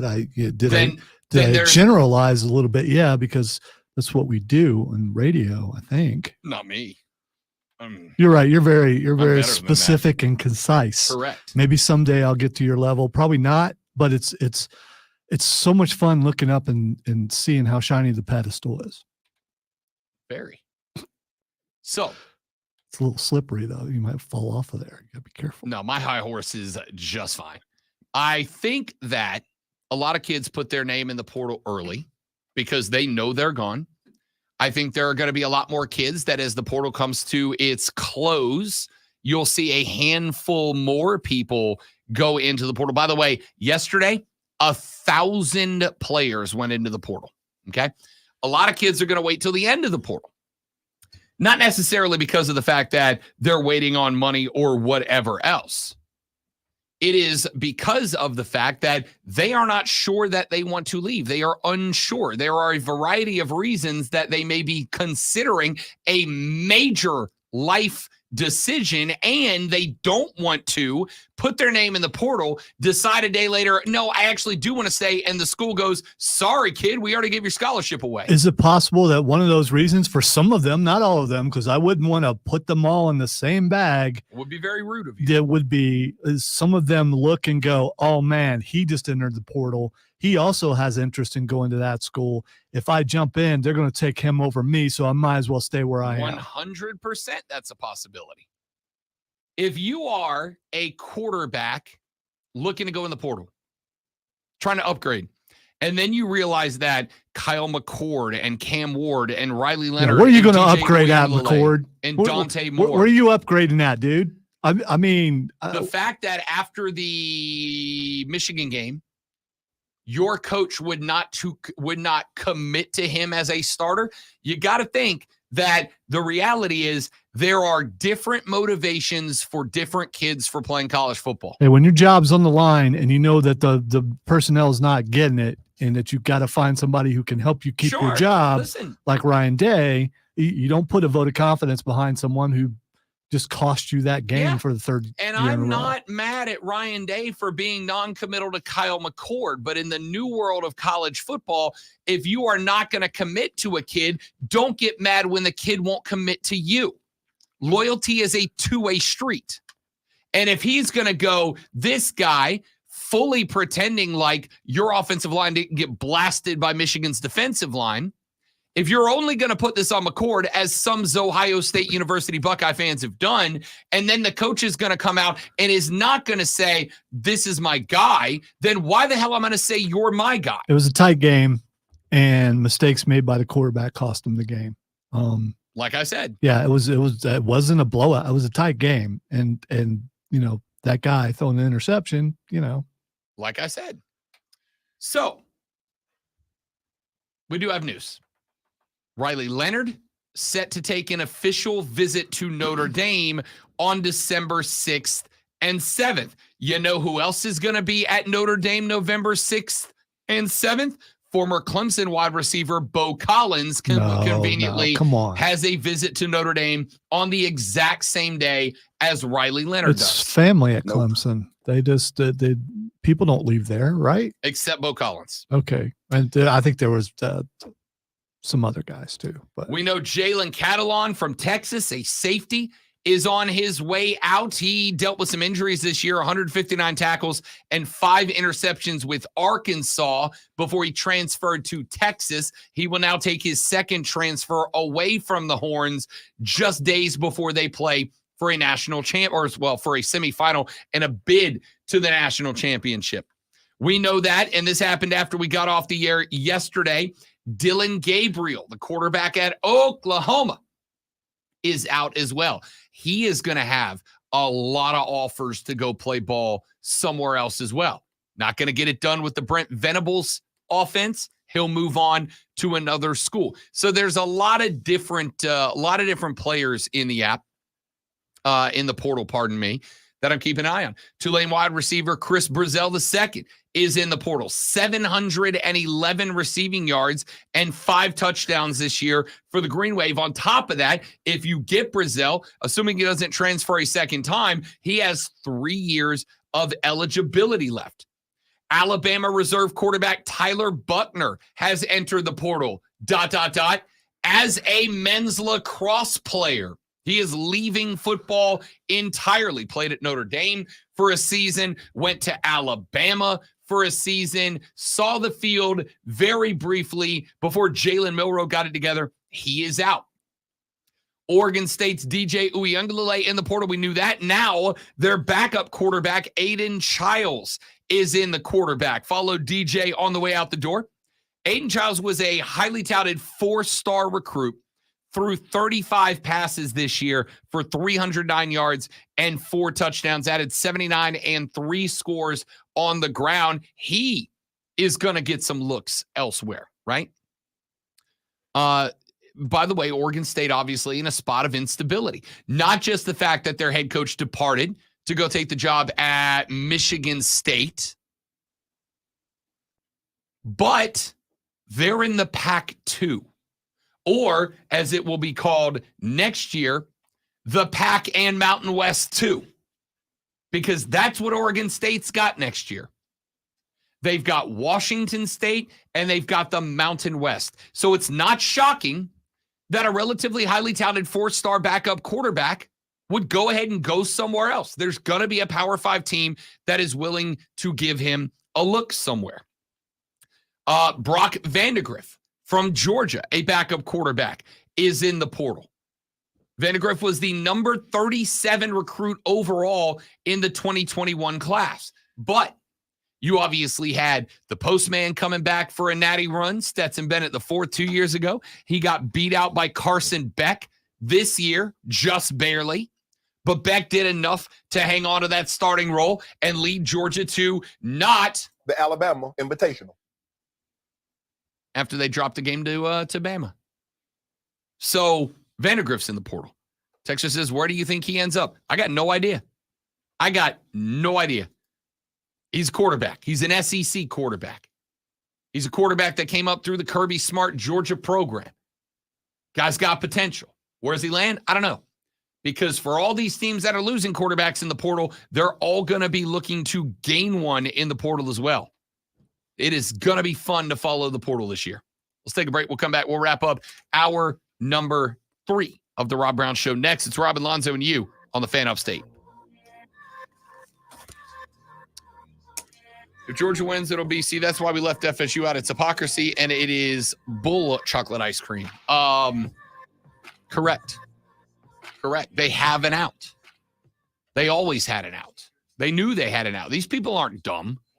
They knew the setup they were getting in.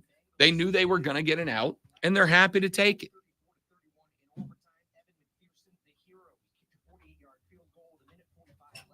All right, guys, I'm going to step away for just a minute. Be right back.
Quality at the prices you want. It's easy to bring home the win. Keep your ride or die alive at ebaymotors.com. Eligible items only. Exclusions apply. Look around. You can buy cars like these on Auto Trader. Like that car right in your tail. Or if your tailgating right now, all those cars doubling as kitchens and living rooms are on Auto Trader too. Are you working out and listening to the How about these quarterback matchups for this weekend in the NFL? Bailey Zappi versus Mitch Trubisky. CJ Beathard versus Joe Flacco. Gardner Minshew versus Jake Browning. Baker Mayfield versus Desmond Ridder. Josh Dobbs versus Aiden O'Connell. And Bryce Young versus Jameis Winston. Sounds like a fun weekend. What a set of quarterback battles. What a horrible time for someone who bets for a living. Yeah. That's got to mess you up. 100%. You truly are gambling this 100%. Weekend. Absolutely correct.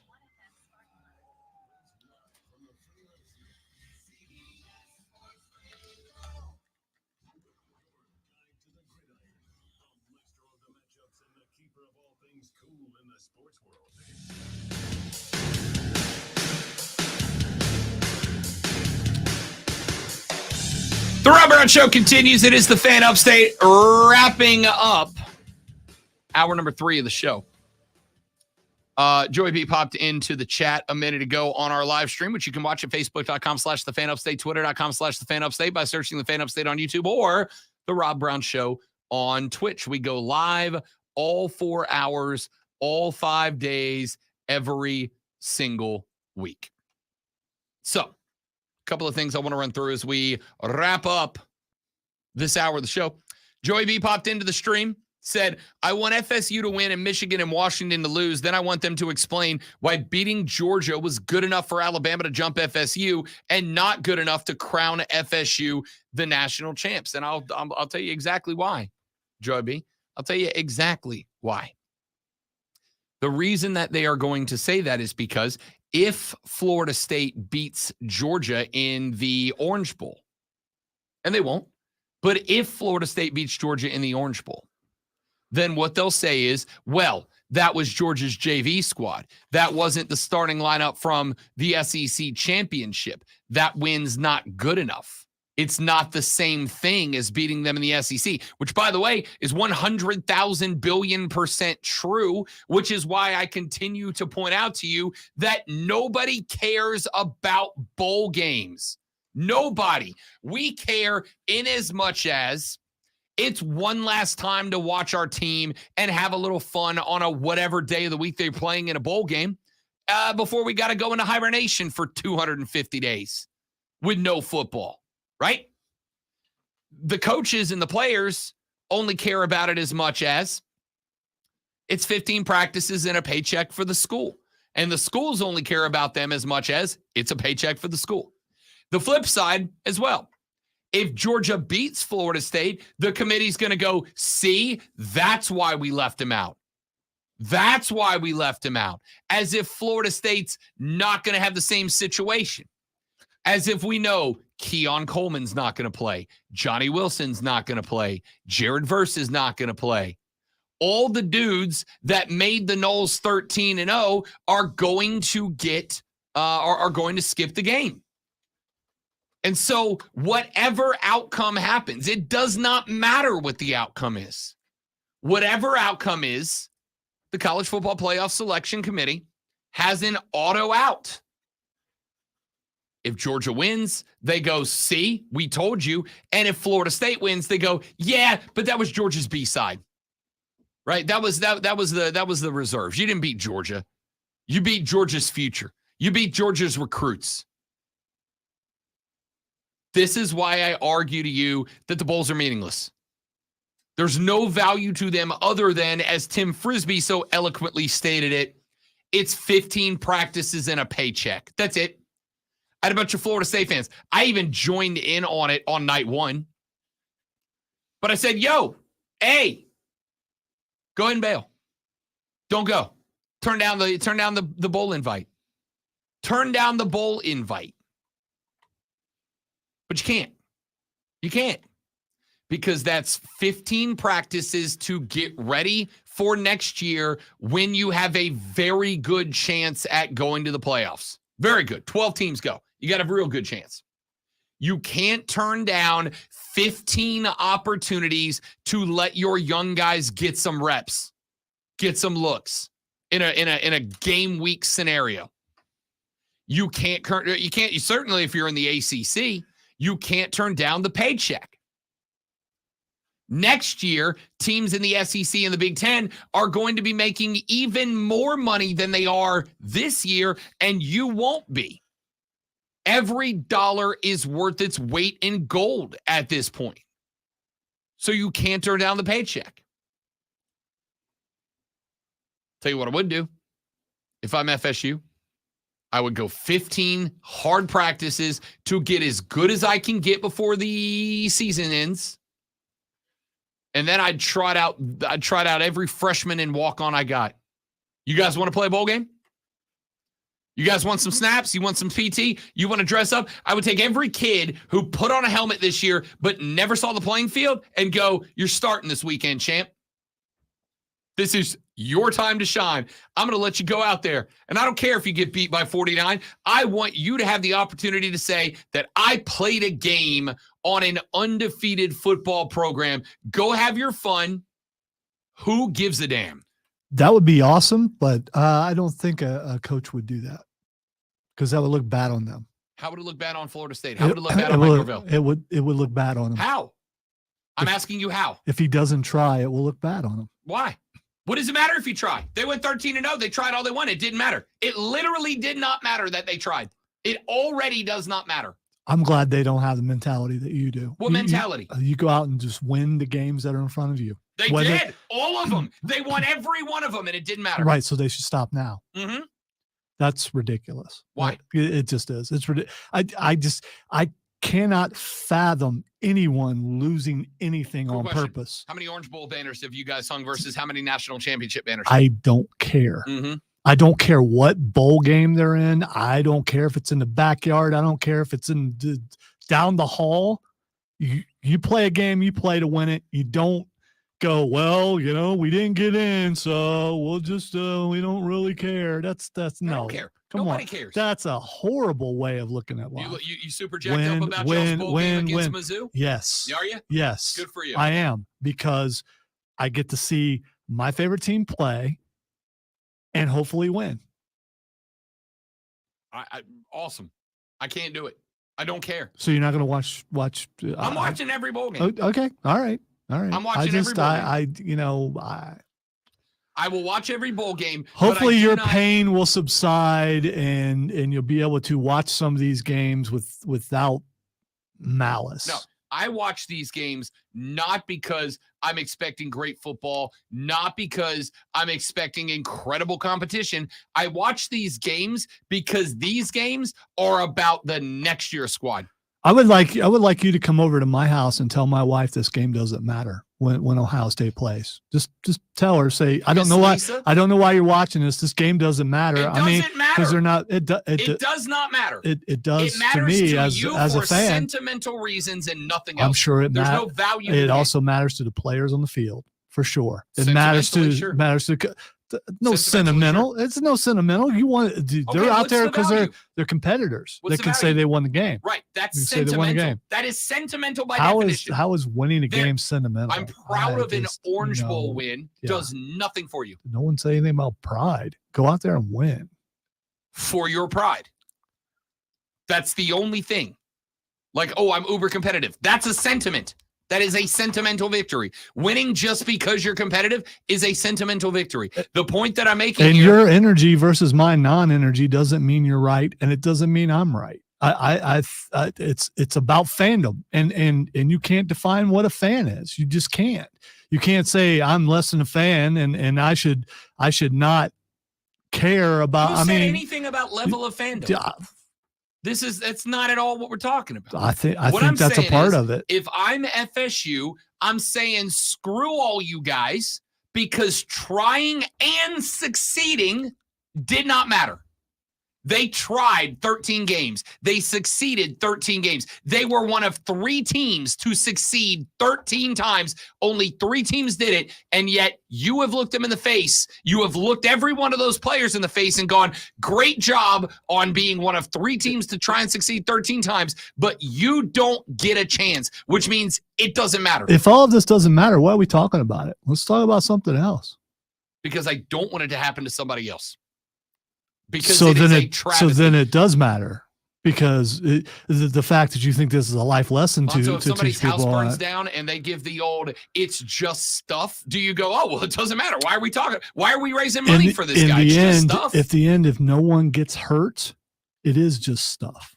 Yeah, so, because things can be replaced, people can't. Right. So why do we help them? That's a bad analogy. Why do we help somebody whose house is burned down when they go, "It's just stuff. It doesn't matter"? Okay. Why are we helping them?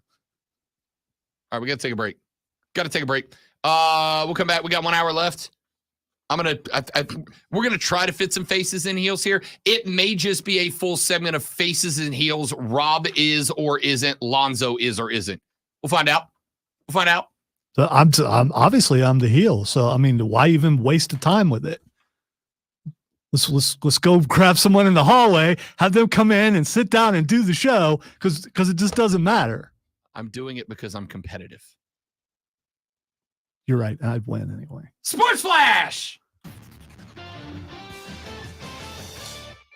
Speaking of competition, there was a big upset in Monday Night Football last night as the Cincinnati Bengals beat the Jacksonville Jaguars 34-31 in overtime. Trevor Lawrence left the game with a sprained ankle after a 22 of 29 start for 258 yards and 2 touchdowns. Bengals rookie Jake Browning went 32 of 37 for 354 yards and a touchdown, while the Bengals ran for 156 and 3 touchdowns.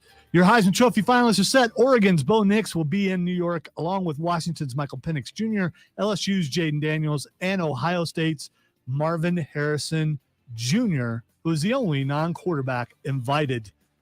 We are your home for Furman Paladins. Tune in Friday night as the Paladins playoff continues. Furman takes on Montana at 7:30 right here on your home for Furman Sports, The Fan, Upstate.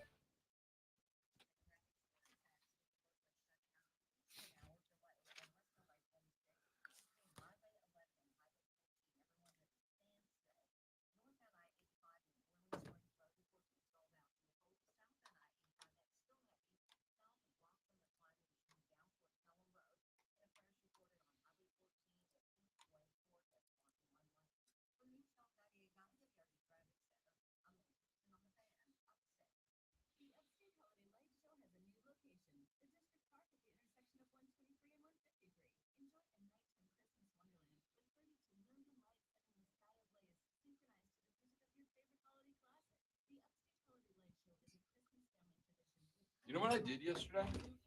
Squats. You know how much I regret it today?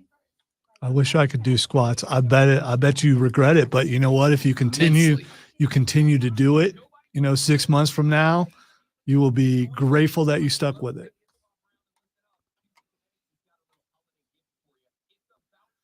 By wedding time, you're going to be able to do that, squats. No, that one dance that Russians do when they get down and do the thing. I don't know what it's called, but you could do that.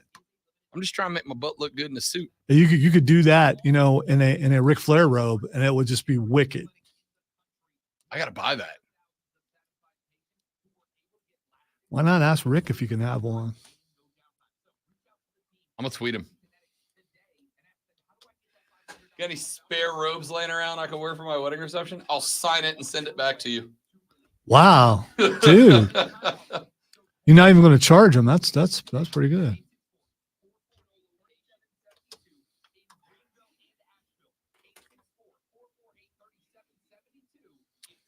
Somebody just pointed out that Ken Shamrock merchandise has been spotted on WWE.com. Hall of Fame. Got to be, right? Yeah. Because I don't think he's coming back, but I could be wrong. I haven't seen me either. I don't even know what don't know what he looks like right now. So Still absolutely yoked. It is still. It's Still absolutely yoked. skin shamrock.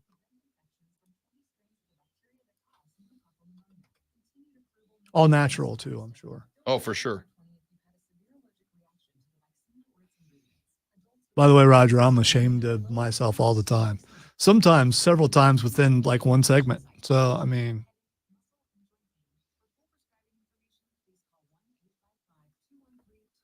I'm ashamed right now that I didn't move the promo in time. Oh, well. He's in the Impact Hall of Fame, is he?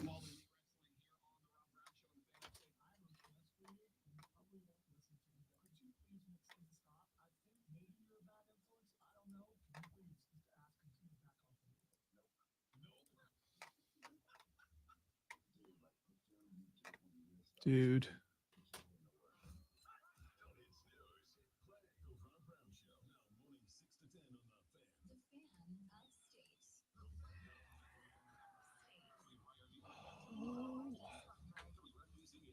Crisis averted. Yay me. I'm just awesome.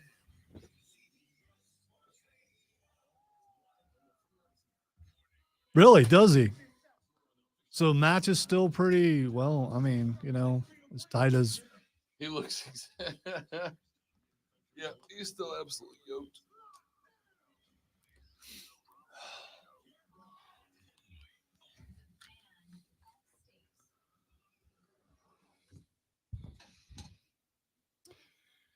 Hour number 4 of the Rob Brown Show goes now. This, ladies and gentlemen, is the Fan Upstate.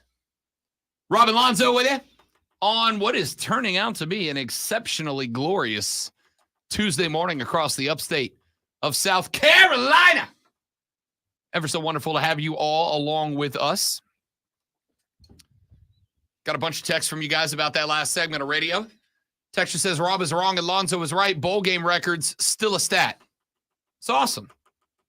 What's your team's record in the last 10? Go ahead and let me know. I bet you know exactly what your record is in your rivalry game. I'll bet you know exactly what your record is in conference championship games. And I'm willing to bet that 9 out of 10 fans could not tell me what bowl games they're just what games they played in. With 8-2. I have no idea if you're correct about your team. Do you know if you're correct? Right, exactly. Bowl games don't matter, okay? Texture says Lonzo's definitely the heel. Spartanburg J says, Lonzo, you're wrong. No one cares. FSU should play all freshmen or forfeit. UNC Chris says, put a heart monitor on Rob for each topic pertaining to FSU. I want to see the spikes. No, I just live that way, all right? I'm just always, that's my secret, Cap. I'm always jacked. Dude, that thing was short out in the last 2 days. It's ugly up in here. That's all I'm saying. Texter said, Rob, take your pacifier and go home. Texter said, Zoe, give me a break. If this was Ohio State, you'd be freaking out. Rob, have you seen me freak out about Ohio State at all? Win or lose? Even the worst kick in all of humanity since the caveman kicked a rock. It is the worst. Have you seen me? I mean, there was a time, like back when I was your age, when I would have reacted the way you are, but then something happened and I got old. I don't know if it's lack of testosterone. I don't know what it is. Or maybe I realized that if I get that worked up on that, I might die. So I'd rather just take it easy, man. Plus, we already got one psycho on the show. One of us has to be nice and calm. I accept that as a compliment, actually. Feel like I'm doing my job. I meant that in a positive way. Oh, for sure, of course. Little brother texted and said, dude, you're overdoing it. Stop screaming. Hey, it worked for old Stephen A. Did it? It worked for him. You look pretty stupid doing it. I know his contract details. Yeah, it worked real well. I meant especially on this particular thing. I saw a bit of it. I was like, man, shut up. And then just turned to something else. This is let me get in on this. I know it's your job, but whatever. What a day where I openly tell Paul Feinbaum to shut it and agree with Mike Greenberg. What a day. And Stephen A. What a day. You, And you, Stephen agree, you A. agree with Stephen A. also. What a day. What a day. All right. No, James, we would never do such a thing like that. That would be contrived and planned and things like that. We're too spontaneous for that. The audacity. Let me grab clip number 1. And this is from last week, and I didn't get a chance to get to it because we've been somewhat busy the last few days. Let me give me a second because you hadn't used it forever, so I didn't even put it in the thing. That's fair. So. That's fair. The transfer portal is open. 1,000 players, give or take a couple, went in yesterday. Now, not all of them will move. Some of them will change their mind and elect to stay. Some of them will be given the opportunity to stay. Many of them will not find a landing spot. Part of the bummer about getting adult choices is that adult consequences follow. Many of them will not find a landing spot, and their college football careers will be unexpectedly over. But many of them will find a landing spot. Many of them will move on, and some of them will have some level of success. Like, for instance, Notre Dame's Sam Hartman, who led his Irish to a 9-3 finish. Not the finish they wanted. They expected to be playoff contenders. They were not, with a couple of bad L's, including to Louisville. Yeah, that one. Anyway, Sam Hartman left Wake Forest. He went to Louisville or to Notre Dame. He had a good run there at Notre Dame. Didn't end the way he wanted. Still a pretty good season.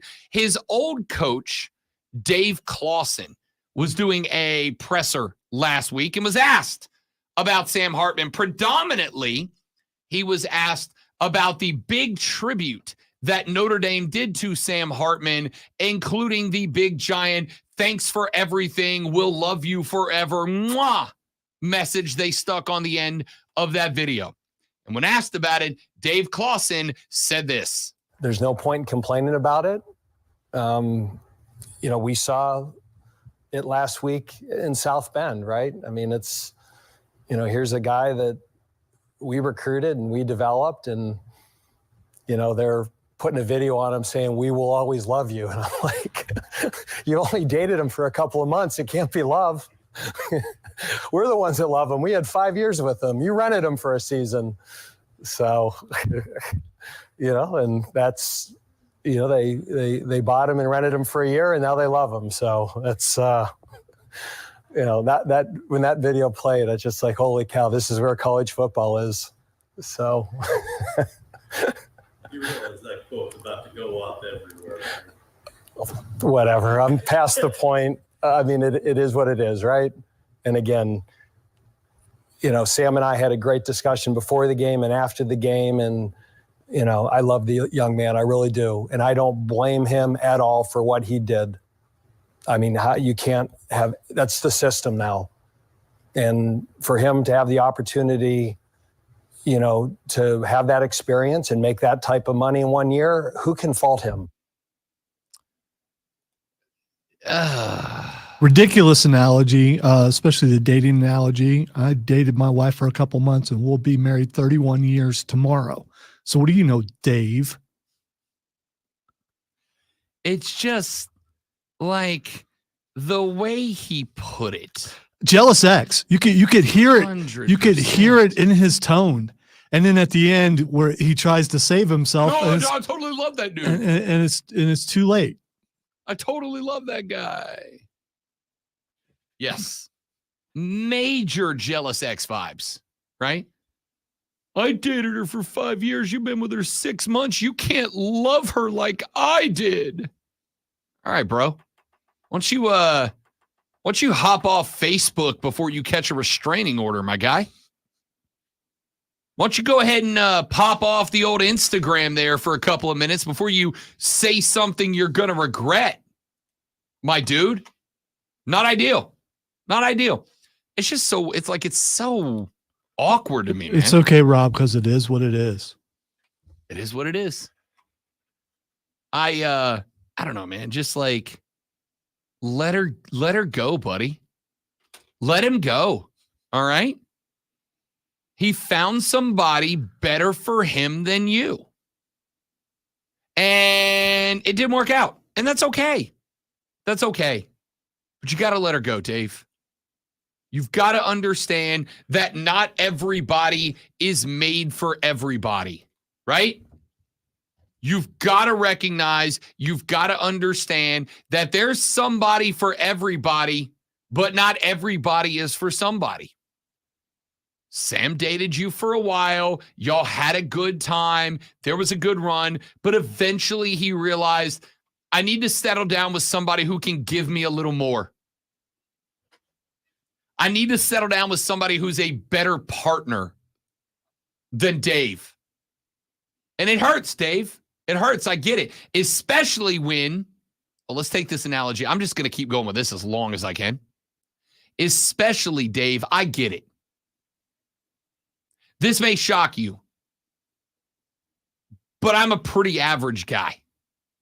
I'm pretty average. Wait. Are you speaking for Dave Kloss or are you speaking for... I'm speaking on behalf of me. Oh, come on, man. The Cole shirt is rocking today. This is Old Navy, baby. This is...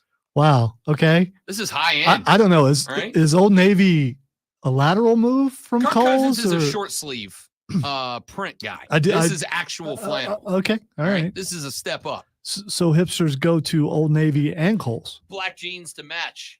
And not anklets. It's whatever's below an anklet. Yeah. I noticed that yesterday. I'm like, man, he's not wearing socks. Oh, no. There they are. Yeah. I'm a low cut sock guy. It's low cut sock. It's called an ankle sock, but you got to be careful because there are some ankle socks that go up on the ankle. I don't want that. Yeah, that's to me. I'm wearing anklets because it goes up on the ankle, but that would roll up under your heel and just be annoying. How do they stay on your feet? Because there's on the back of the heel, there's a little rubber grip on the inside that. Well, yeah, all socks have those, but it doesn't mean friction doesn't make them roll under. These are perfect. Wow. Which ones do I have on? I think I'm all Adidas today. Yeah, I'm all Adidas today. Got the Adidas under socks. All right. Big sock guy. You say all Adidas. That doesn't work when you're commando. I got the Adidas kicks too. Oh, okay. Footwear is all Adidas today. Is this all Old Navy? No. Old Navy shirt. Where did these jeans come from? I don't know. She got them for me. See, I walk into Old Navy. They go, no, there's nothing in here for you. I don't do colored jeans. Like all my jeans are blue unless the better half picks them up because she'll go, all right, here's some acid wash or some stone wash or some silver or some black. Like she got the black jeans because I never would have bought them. But well, that is the next step. I look fantastic. When you're about to be married, you don't have to dress yourself anymore. It's amazing. It's my favorite thing. It's my favorite thing. We were in we make a shopping trip run and she'll just go, I like this shirt on you. Bang. I own this shirt now. Perfect. I don't have to pick out nothing. Because if it's me, it's just Ninja Turtle shirts and football jerseys, which is 100% fine. If we're just hanging around the house, it's Ninja Turtle shirts and football jerseys. If we're going out somewhere, I'm not going to show up to the winery in a Ninja Turtle shirt or a football jersey. So I'm like, you tell me what looks good and fits, and I'll wear that. Right? She lost her when I told her that we were partnering with Smith and James. She lost her mind. She's like, yes. I'm like, well, you should not be that excited. She goes, I am, because now I get to pick out your dress clothes too. Fine, have at. I like to look good, but when I dress, I'm not a plain dresser. I just go loud colors, but I don't mix patterns. It's always white dress shirt under a standout jacket, right? I don't mix. I don't know anything about fabrics at all. My fabrics are except for flannel. He knows a lot about that. Flannel. He knows flannel. I know flannel. I know seersucker, and I know denim. That's pretty much the list for me, right? I think t-shirts are cotton. I think, but I'm not 100% sure. So she got to start playing with patterns and textures and fabrics, and I'm like, cool. Just hand me what you got, and I'll wear that. Yeah, I got people for that. So when I go out, I got people. They take care of me and dress me up and all that. Yeah, kind of your stuff. wife. I get it. No. I got people. Do you know who I am? Dave Clausen. Listen, you. It's okay to go off a little bit in a good way as opposed to going off the way you've been for the last 2 days. I found that refreshing. That was you're welcome, audience. Dave, sometimes it takes a little bit of introspective nature to turn one's glance inwards and say, why was I not the right partner? What did I do to be lacking as a partner that they went and found somebody else? And the unfortunate reality for those of us that are just average people is that sometimes you're just not as attractive as the other person. And that's the selling point. Or you're not as rich. Dave, you should talk to that too. Talk to your boosters, man. Could be that too. Could be both. There's Wait, nothing. you're not supposed to talk to your boosters, but yeah. You can talk to the boosters. I guess you could talk, but you can't. There's certain things you're not supposed to say. You can talk to them. You know how much a quarterback's going for these days? We knew. There is nothing more for 1.5 to 2.5 million, Dave. Allegedly. There is nothing more aggravating than when somebody is both more attractive and successful than you. I hate Ryan Reynolds. It's not because Ryan Reynolds is bad. I like every Ryan Reynolds movie. It's not because I think Ryan Reynolds is some kind of way. I would kill even Green Lantern to hang out with Ryan Reynolds. I didn't think Green Lantern was that sucked. bad. It was not that bad. Sucked. It was atrocious. The point here is the only reason I don't like Ryan Reynolds is because you should not, by the laws of the universe, be allowed to be that handsome, funny, and successful. You should be able to have two of those at maximum. You should not be allowed to be handsome, funny, and successful. He also has a rich and famous and attractive wife. Yeah. Like, gosh, I hope something goes right for that guy one day. And he's friends with Wolverine. And all the movies he makes are just movies he just wants to make for fun. And he makes really good commercials. Yeah. Yeah. I Love mean, this guy, right? He owns like a soccer team and like I think it's Mint Mobile or something like that. So I mean, and Aviator Gin. I mean, he's got all these companies that are just fun stuff. Him and Rob McElhenney bought a soccer team because they could. That's all. Because they could. Invest well if you have money. Yeah. That's proof that you can do that, I suppose. So, all that being said, Dave, the reality is, unfortunately for you, Sam just found a richer, more successful, more attractive somebody. So you know what the best way to handle it is? Work on yourself. Hit the gym, dude. Eat right. Get some sleep. Drink your water. Make yourself more attractive. Pull your life together as an adult and go out there and find somebody new who's going to commit to you as a good partner. Not this weird stuff that you just did, bro. Not this weird stuff that you just did. Texture said, Rob, I strictly wear golf shirts. The girlfriend hates it. I'd say it's the golf shirt look, the polo look is a great look. All right. But it's all about accessorizing. Yeah. If you're like a offensive line coach in high school, possibly. I mean, no, that's if you're wearing them with those gray, the coach's shorts. Yeah. Yeah. Well, you just talked about the polos or the golf shirts. Dude, if you are a strictly polo guy and your girlfriend hates it, please make sure she knows you could be doing way worse. You know what you need to do? What about the guns and the pecs, man? I mean, if you're wearing if you got guns and pecs, you even can better. Yeah. But even not, like fat guys in a polo still works. All right. So does it? Yeah, it does. Trust me, I'm one.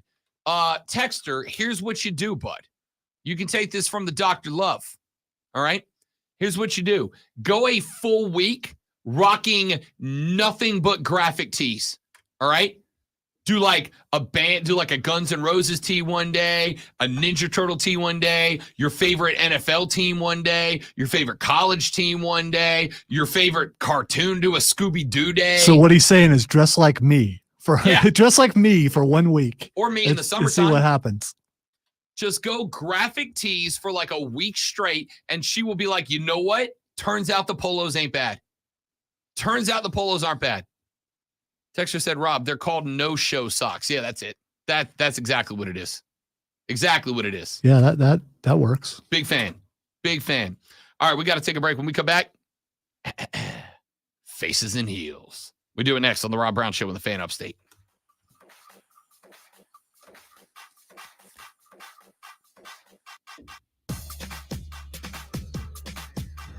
No show socks.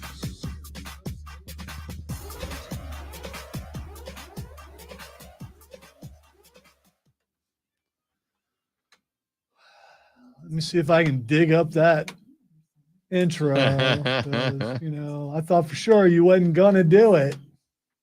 I really wanted to do it in the last hour, but we got pretty heated there for a minute.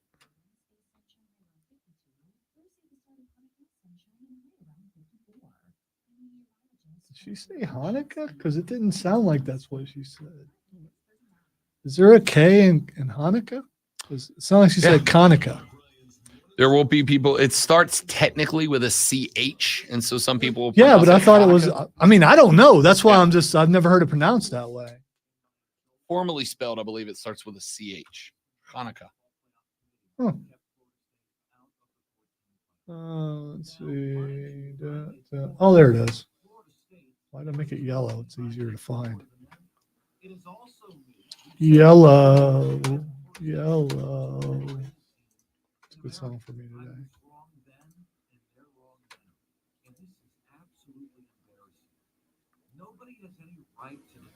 No, what's embarrassing is the Casio in the background. That's what's embarrassing. You playing that one note with your toe.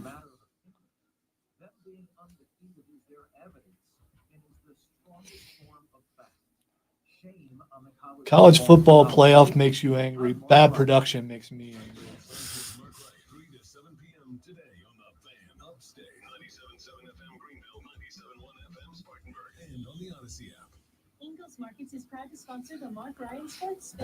So I don't know what an Antiqua polo shirt is. Is that a brand name? Is it a Yes. style? Okay. It's good to have 12 teams, James. Versatility. Got a good shot of having at least 3 teams winning. For all of my 12 teams. Where does the Hanukkah song rank on your list of best holiday Well, songs? it depends on which holiday we're talking about. Hanukkah. If we're okay, so Hanukkah with other Hanukkah songs, it's probably the best Hanukkah song. Dreidel. Because if you're being specific, I mean, Hanukkah is a holiday, so it's the only Hanukkah song I know. So it's probably the best Hanukkah song, right? I'm not trying. I mean, trying to be difficult.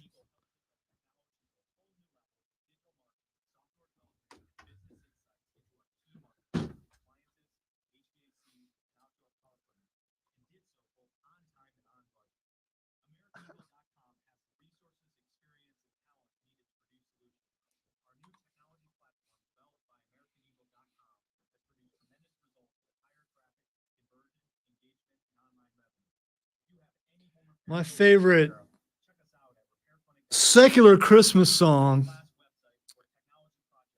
is Deck the Halls, because I forever will hear the trombone playing and the I nailed it, harmonica too. playing of Rob Brown. Forever.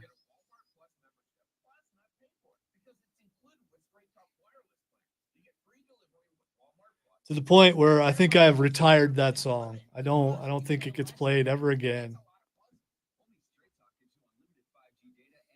Just like the worst version of I Want a Hippopotamus for Christmas. When it happened, we'll never do that again because we know where the floor is now.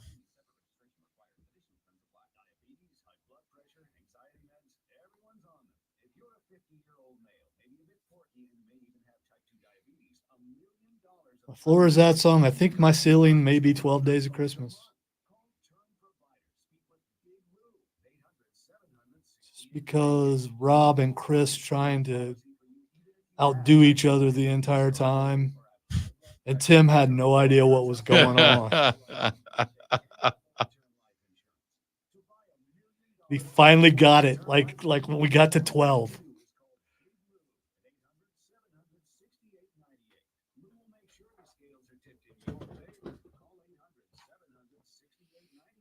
Although that thing that I'm writing for Bill Frady, I'm halfway done. I talked to him yesterday.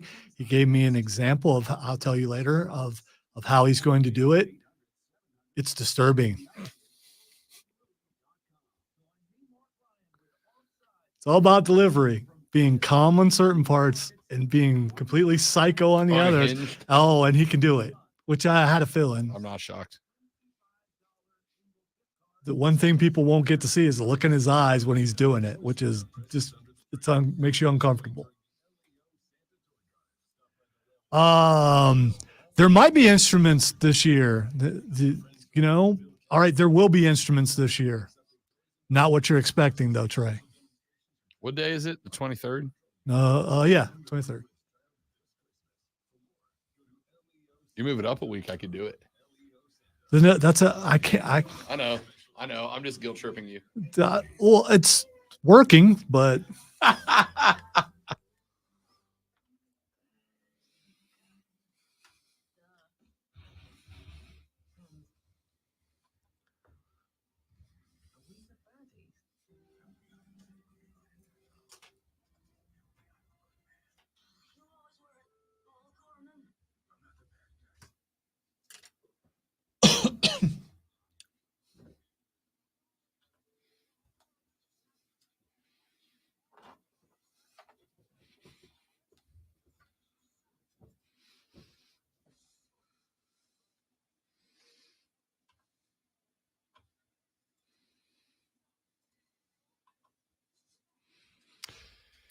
Time for a segment we have not done in a long, long time. But we decided to bring it back because I wanted to, and I feel like we needed a couple of feel-good gimmicks this week. And if there is a segment this week that's going to make you feel good, this is the one. Ladies and gentlemen, it's time for Faces and Heels, where Alonzo and I will take a look at some socially ambiguous situations and decide who's the good guy, who's the bad guy, who's the face, and who is the heel. It's Alonzo's favorite segment. We haven't done it in a while. We do it now. Let's jump right in. Great one here. Nope. Is a fun one. We'll start with it. We'll start with one that's a little less weighty, shall we? A little less impactful. This is not talking about fat people. Yeah, we got to ease back into this. We do got one about a fat guy later. We'll see if we can fit it in or not. Can't wait for that. 28-year-old man has been dating his 25-year-old girlfriend for about 3 months now. He has had a dog that has been with him for 4 years before he met the girlfriend. The girlfriend has been inviting him and his dog over to her house and making dinner for him. They're kind of in that, we're not moving in with each other, but like we'll spend the night at each other's house. We'll make each other dinner, yada, yada, yada. You know, that's a fun part of the relationship. Well, he said 2 nights ago, the girlfriend was cooking dinner when I saw that she only put 2 plates out. He said, when I am at home and I cook dinner, my dog Charlie gets a plate of whatever I'm eating. Not a big plate. If I'm making a hamburger, he gets a quarter of the burger. If I'm eating pizza, he'll get like a little cut of the tip of the pizza. Just a little tiny serving. But the dog has been my totes BFF for 4 years now. I've been alone for 4 years now, and he eats dinner with me. Said that when Miss Lisa cooked dinner, that's the name of the girlfriend, by the way, when Lisa cooked dinner, that I took a little bit, I put it on a plate, I set it on the floor next to me, and then I prepared to eat with her. She said, quote, the dog had had enough of his own food and should not eat meals from the table. I told her it's none of her business how I raise my dog. She ended up asking me to leave, and I have not spoken to her since. I guess I get to go first on us coming back from this. He's the heel, obviously. I mean, come on. It's none of your business what I do with my. I mean, if that's a direct quote, if that's what he said to her, that is not. That's not the way to continue a relationship. If you consider the dog a member of your family, and you think that she potentially might also be a member of your family, then it is her business, and it would be her business, and you're the heel. I am going to go with a very, I acknowledge, controversial answer here. The true answer here is this. I am siding with Team Dog. 4 years with the dog versus a few months with the lady, okay? I'm going to start with, dude, you're probably just not compatible, okay? Because if you're not on the same page with how you're going to treat your pets, you're not going to be on the same page with just about anything else. 4 years this dude has been sharing dinner with his dog, right? Now, I'm also going to say it is her house. It is her rules. But I would also tell you, I would go, thank you very much. It's been nice. I enjoy our company together. But you are not replacing my dog. You're just not. You're not. You're not going to do it. My dog has gotten me through 4 years. You've been here a couple of months. So I'm just going to write this off as we're not compatible. And I'm going to move on. All right. So we're hearing a different story here. She didn't say anything. She's not trying to replace the dog. She said the dog already ate enough, no, but so he shouldn't be feeding more. And then he said it's none of your business. Well, if she already saw the dog, I mean, maybe the dog is fat. We don't know. Maybe the dog can barely get his belly off the floor when he's trying to move. Maybe this guy is overfeeding his dog, and she's trying to save the dog. Yeah, but she wouldn't be saying that only at dinner time. Right? That wouldn't be the bomb you drop at dinner time when you saw it for the first She said time. he's already ate enough. Either way, he's already had enough food. So you want the dog to be fat. That's what it comes down to. You like fat dogs. You are making up a hypothetical about this in order to You're the reason why America's obese. No, I'm the reason I'm obese. All right. All right. You know we can't do this without having a pregnant lady one. Gotta have a pregnant lady one. Always a pregnant lady one.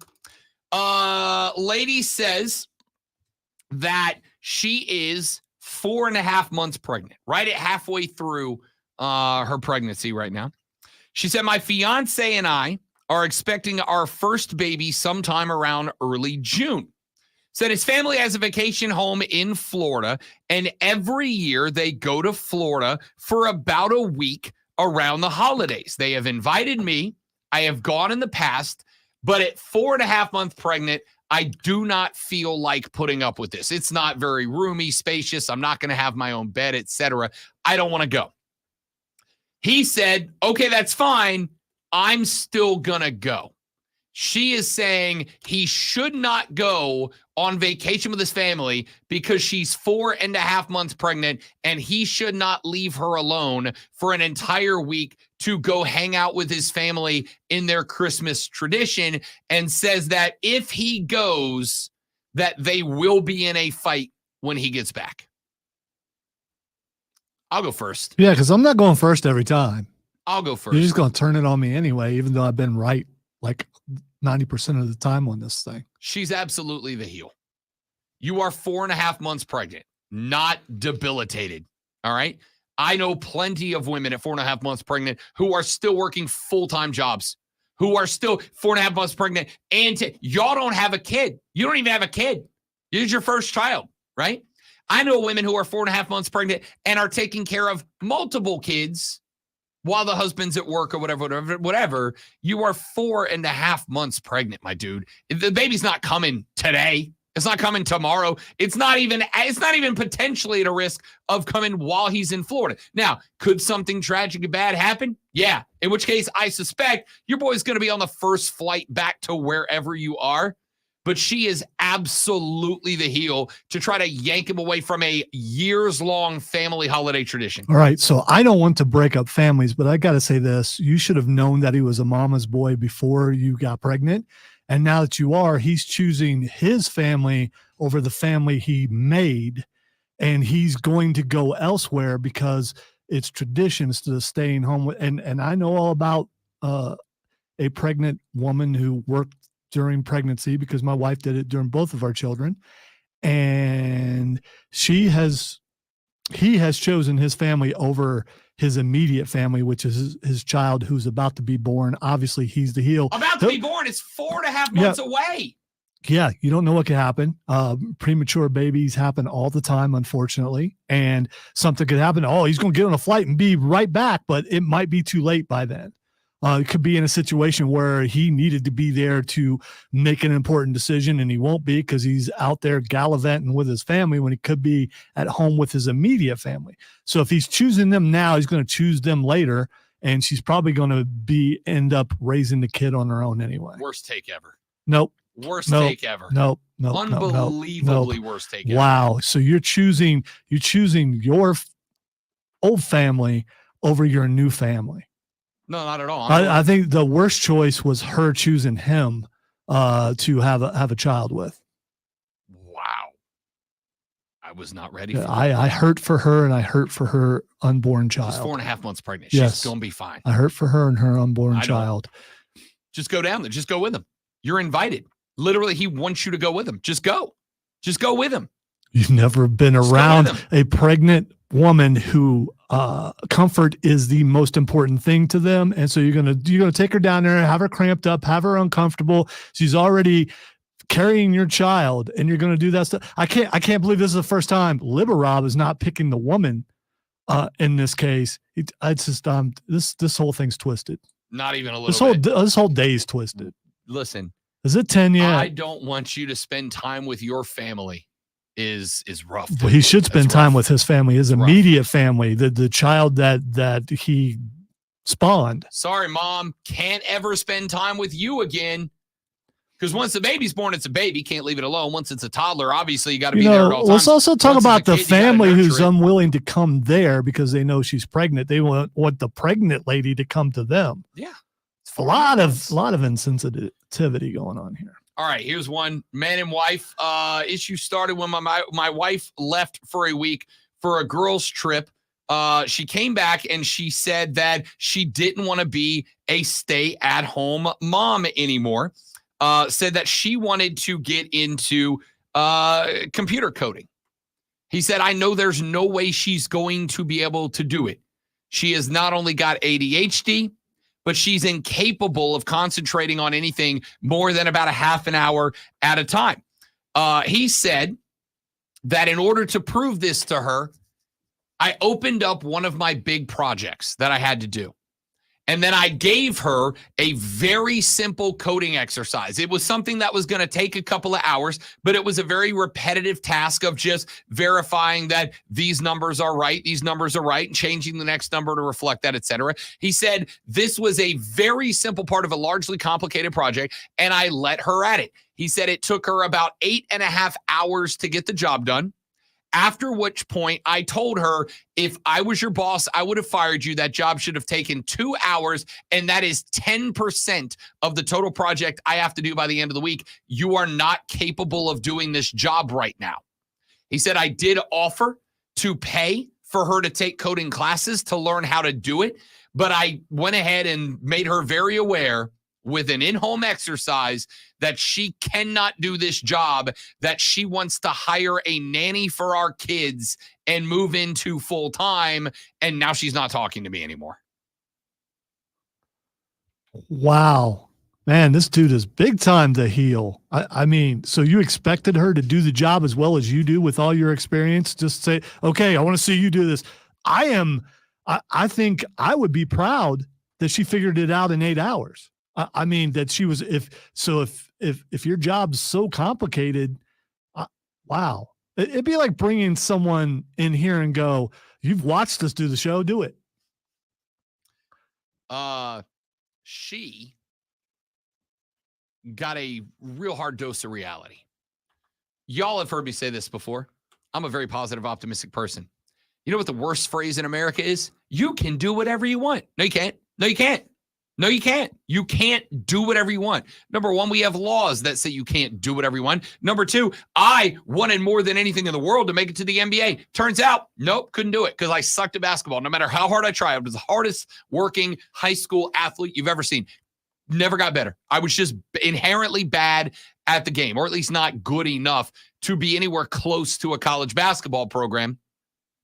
Some people cannot learn that lesson without a very hard dose of reality, right? This is the equivalent of when my little 8-year-old cousin comes up to me and goes, Uncle Rob, I can beat you up now. Do you think I'm going to let him just sit there and hit me and try? No, I'm going to pick him up and throw him in the pool fully clothed so that he recognizes, oh, no, I can't. No, I can't beat Uncle Rob. I better not run up and just start swinging on him randomly. That's oddly specific. I don't know if I would. Because it happened. Okay, yeah. Because it happened. Wow. Point here is she wanted to uproot and change their entire life for something she can't do. And she was not taking no for an answer. So he gave her a real world experience. He said, you can't do it. And that's okay. You can learn. I will help you learn. I will teach you to get there. But you can't do this right now. You can't even do the simplest aspect of the job right now. So no, you're not quitting being the mom, hiring a nanny for a job that you can't keep. That's abundantly fair. Why not? Why not? If he believed in his wife, why not? He just said he'd pay for her to learn how to do it. Yeah, but she could do that at home. She could take at-home courses to learn how to code. I see those commercials all the time. I'm sure they're real. She could do that at home, and then when she graduates, then they could talk about her getting a job doing it. I mean, the thing That's is, what I'm saying. how the heck She does she just know how wanted- to? Rob, do she you just know? wanted to Do you know jump how to right code? in. Do you know how to code? No. Me either. No. How does she know how to code? And you know what? You know what else I'm doing? I'm going to quit my radio job to go home and be a full-time coder. No, I'm not doing that because I don't know how to code. That's literally the point. But that's the part She of this. doesn't know how to do it. No, here's the part of the story I don't get. If she doesn't know how to code, how is she able to? He just gave her a repetitive, like, all right, you got to put this in the right sequence, and then it impacts this, and then that together with that sequence, and then it impacts this, and you just got to write the script out for that. Very simple stuff. Listen, you give me 5 days on YouTube, I'll be able to do a very simple code. I can make an A show up on the screen. I think that sort of thing. And there's something I can do that, and then find out, you know what, I can't do that. But the thing is, we don't know how good of a teacher this guy is. It was a poor way of doing it. Nope, he for nailed sure. it. He absolutely stuck the landing. It's good to know that we are still hitting our stride on not agreeing on anything. All right, last one. Oh, last boy. one. Is it the fat guy? No. You're skipping the fat guy. I got to do this one instead. All right. 20. No, you know what? I'm going to put this one to bed. I'm going to do a different one. I read this one earlier this week, so I may have forgotten some of the details. But guy and gal have been seeing each other for about 6 months now. He said that she has been very big on these like very fashionable jackets, right? Says she's a big jacket gal, very fashion forward stuff. He said, but I found it odd. They're all men's jackets. But I never said anything about it because I'm like, okay, that's her style. That's her thing. That's her fashion. I get it. And then one day he overheard her telling a friend that all of these jackets belonged to her ex. He said, I did not hear the end of the conversation. He said, so I approached her and said, wait a minute, you are going out on dates with me, but you're wearing your ex's clothes. She said, I'm only doing it because it's fashionable.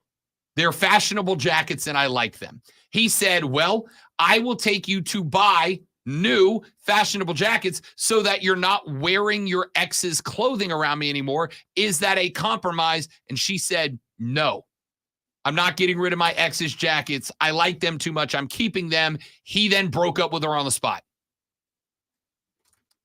I'll go first. Dudes, dudettes, listen. I am not saying that you have to pretend your ex doesn't exist. I'm not saying you have to never talk about them or share your experiences or whatever else. What I am saying is if you keep around mementos, specifically clothing of theirs, you're pretty much saying there is still some level of ownership there, still some level of attraction. Okay? I can't trust you if that's the case. I can't run. Imagine if instead of a jacket, it was his old football jersey. No chance. No chance. You can ditch the ex's stuff or you can ditch me. It's your choice. By the way, not doing this because we're running out of time, but I completely agree with Rob. What? We did it. Yay. You know what else we do? The end of the show next on the Rob Brown Show in the Fan Upstate. I missed it. That was fun. I did not miss it. And this entire wasted segment is why I mean wasted segment. Text line lit up. Yeah, well, maybe it's because Lonzo is an island. Maybe that's why. I'm out here all by myself with my opinions, and I'm not a part of the majority. I know you guys are shocked.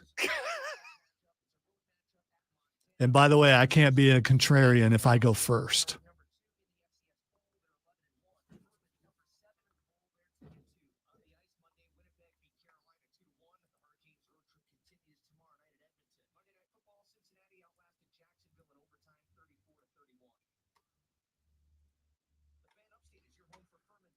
Wow, I forgot to do that.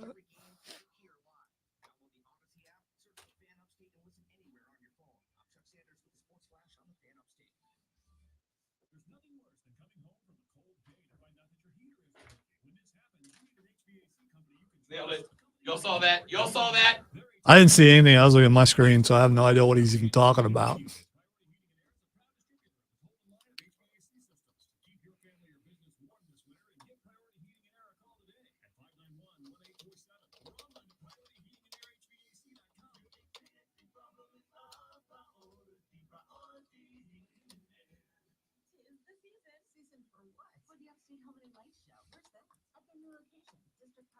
Intersection of 123 and 153, millions of incredible Christmas lights and music, a giant Christmas tree, a 600-foot-long light tunnel, carnival rides, and even a petting zoo and pony corral. Do we need tickets? Yes, you can pick your dates and times, even by fast passes at upstatelights.com.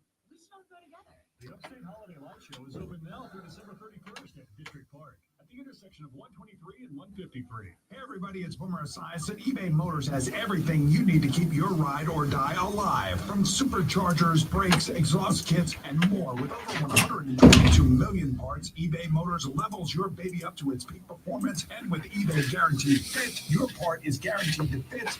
Is it a Polk High jersey?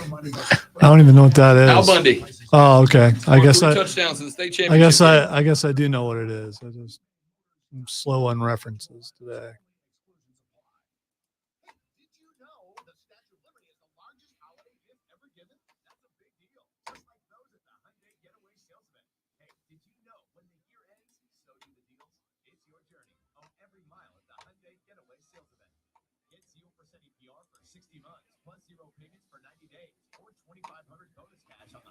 Tucson. Now, during the Hyundai Getaway Sales Event. Offer ends January 2nd. Call 562-314-4603 for details. Do you have heart failure and often hear, Those stomach issues ruined your birthday. Too tired to play catch, Grandpa? Sweetie, you haven't touched your tools since the carpal tunnel syndrome diagnosis. if these seemingly symptoms sound familiar, talk to your cardiologist. Ask about transthyretin amyloid cardiomyopathy, or ATTR-CM, a rare and underdiagnosed disease that gets worse over time. Learn more at connecttoyourheart.com. That's connecttoyourheart.com. Sponsored by Pfizer. Save big every day during our 25 days of deals at Lowe's. Right now, get the lowest prices of the year on select major appliances. Get up to 45% off and save an extra $100 on every $800 you spend on select major appliances. And buy now, pay later with Lowe's Pay. Because Lowe's knows deals every day. Valid 12/6. Appliance savings vary based on purchase order. Exclusions apply while supplies last. Selection varies by location. See Lowe's.com for details. Subject to credit approval. From the Ingalls Market Studio, the Fan. Upstate, 97.7 FM Greenville, 97.1 FM Spartanburg.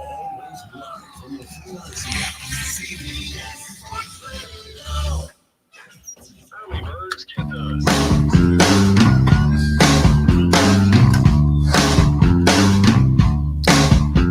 All right, wrapping up the radio broadcast here on a lovely Tuesday morning. We appreciate you all being here with us at the Rob Brown Show on Twitter, at Lonzo on Word on Twitter. You can also get at us on the text line, carpros.com text line 71307. A lot of y'all responding to Faces and Heels. I love that. Texter said, Jacket Bro did the right thing there. Yeah, of course he did. 100% he did. Texter said, exactly. She is uprooting their entire life and structure, but he is clearly being supportive by trying to help her and get her trained to do that job. Yeah, I think the fact that he offered the training instead of just outright saying no was a bro move. That's a bro move. And we love bro moves around here. Texter said, Alonzo, I love you. You're wrong, but Rob is, I love you, but you're wrong. Rob is right on this one. That's from Red. What up, Red? Good to hear from you, big dog. Yeah, you weren't specific as to which one, but according to many, I was wrong on every All of single them. one, except for the last one that we agreed on. Yeah, you were right on that one. That's so whatever. Texas said, it's not like he told the pregnant lady not to come. That's childish on her part when it's something they have done for years. Exactly. This isn't like a first-time trip. This isn't, This sounds like a bunch of dudes talking about something they don't know about, and that's being a pregnant woman. That's what I hear. Nah. I'm more sympathetic to the pregnant woman. Sorry. All right. And then as far as the dog goes, the girl is the heel, but he could have responded better. I do agree with that. That He was combative. I made that point. That's the reason why I said that. He was because of what he said. I will also say, however, as far as combative goes, I am not. Let me start with, I am not. There are some germaphobe people who would not like their dog eating off of plates. That's what dishwashers are for. I am not the guy that goes, oh, dogs are the same as kids. I get it. Okay, because it made it sound like that you were that guy. However, how are you not that guy? Because you sounded like you're that guy. Here's why. Because to people without kids, dogs are the best thing. Hey, does your dog have like a sweater or something? No, we don't dress the dog up. Yes. Okay. All right. So then you're not that guy. The dog has had one football jersey purchased by the fiance, and the dog does have a Halloween costume. All right, never mind. I take it back. But that's I take it back. Like I'm not putting her in a cardigan to go out to the bar. All right, we go to the bar. She's got a cardigan. It's fur. What I will say is to people without kids, especially if you've never had a dog get you through a rough patch in your life, you can't understand. My dog got me through some of the worst parts of my life. Listen, that's awesome. It's not awesome that you had bad times, but that you had someone or something there for you. Yes. But you don't have to. You don't have to say what he said to her. And therefore, I am fighting for my dog probably more than I am fighting for a lot of my not immediate family members. Right? I am fighting for my dog more than I'm fighting for distant cousins that live on the other side of the country. Because that dog is my family. So if the dog has always had dinner with me, the dog's having dinner with me. If that's not acceptable to you, that's okay. We're just not compatible. Yeah, my dude didn't need to pop off like that. Be like, it's none of your damn business. Yeah, that's the whole thing. That was the whole story right there when he said that. If he hadn't said that, it'd be totally different. But I would have said, hey, I'm sorry. This is what me and my dog do. If this is not acceptable to you, I understand. But I will be taking my dog to go have dinner somewhere. This is that fancy dog food commercial where the exact same scenario, you haven't seen those commercials, and then next thing you know, that person is out, or the dude's in the guy's fridge in the garage going, what's this and all that stuff? Why you got dog food in the refrigerator? Next thing you know, he's outside the garage, and my dude's holding his dog and saying, we didn't like him anyway. It was bad luck anyway. Okay. All right. Yeah, that's fine. pretty good. It just sounds like that. That's pretty good. Hey, let's do that thing. Okay, let's do it. And now, the Rob Brown Show presents Twitter. All right, time to tell Rob or ask Rob what the X is going on. The first thing it's Xing is meth. GTA 6's trailer dropped yesterday. You think that's why meth is trending? No, I'm connecting it to. Okay, all right. GTA 6 is GTA Florida, man. Okay? It takes place in South Florida. I don't care what land or map they call it. It's South Florida. It's alligators and boats and cocaine and strippers and, of course, meth. Yeah, I couldn't figure out why meth was trending. I felt really weird clicking on meth trending, and there was just a lot of things blowing up. So I. Okay. So you haven't seen the video of the house exploding yet? Yeah, I did. I'm gonna bet that's a meth lab. Okay. Or at least people think it's a meth lab, and that's why it's trending. Well, yeah, it's around I wouldn't say neighborhood, but our area where I live. If I hear a boom, that's what I think. Meth lab. Yeah, that's what I think. That's what we even joke about that. All right. Somebody's bad hath been broken. Yes. The next thing that's trending is Superman. I I got nothing for Superman. All right, there is a video, and this is trending, so don't give me that look. I know I'm a nerd, and I'm wearing a Superman shirt. Superman is trending because there's a video with over 1 million views, and you should check it out. Superman versus Goku. It just dropped yesterday. Who do you think wins? Because you nerds do it, Goku's going to win. No, Superman wins. Really? Sorry, I spoiled it. No, that's okay. But I yeah. accept it. That's shocking, though. Like, that's every time I see one of these, it's always the anime dorks going, our guy's undefeated. The last part of the video is unbeatable. Goku sitting there, and then he looks up and notices his halo. Okay. I like it.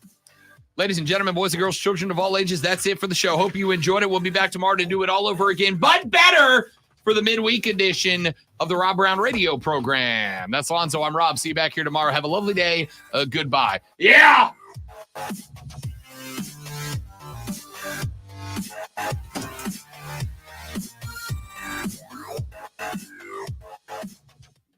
Oh, cuck is trending. And I'm like, I don't know if he's going to put that on the list. It wasn't trending on mine. And if it was, I probably would not have said that. And if Chris were in here, he'd be rolling in the floor laughing just because you said that word. You people are so juvenile. Yeah. Isn't it hilarious? It is radio. Yup.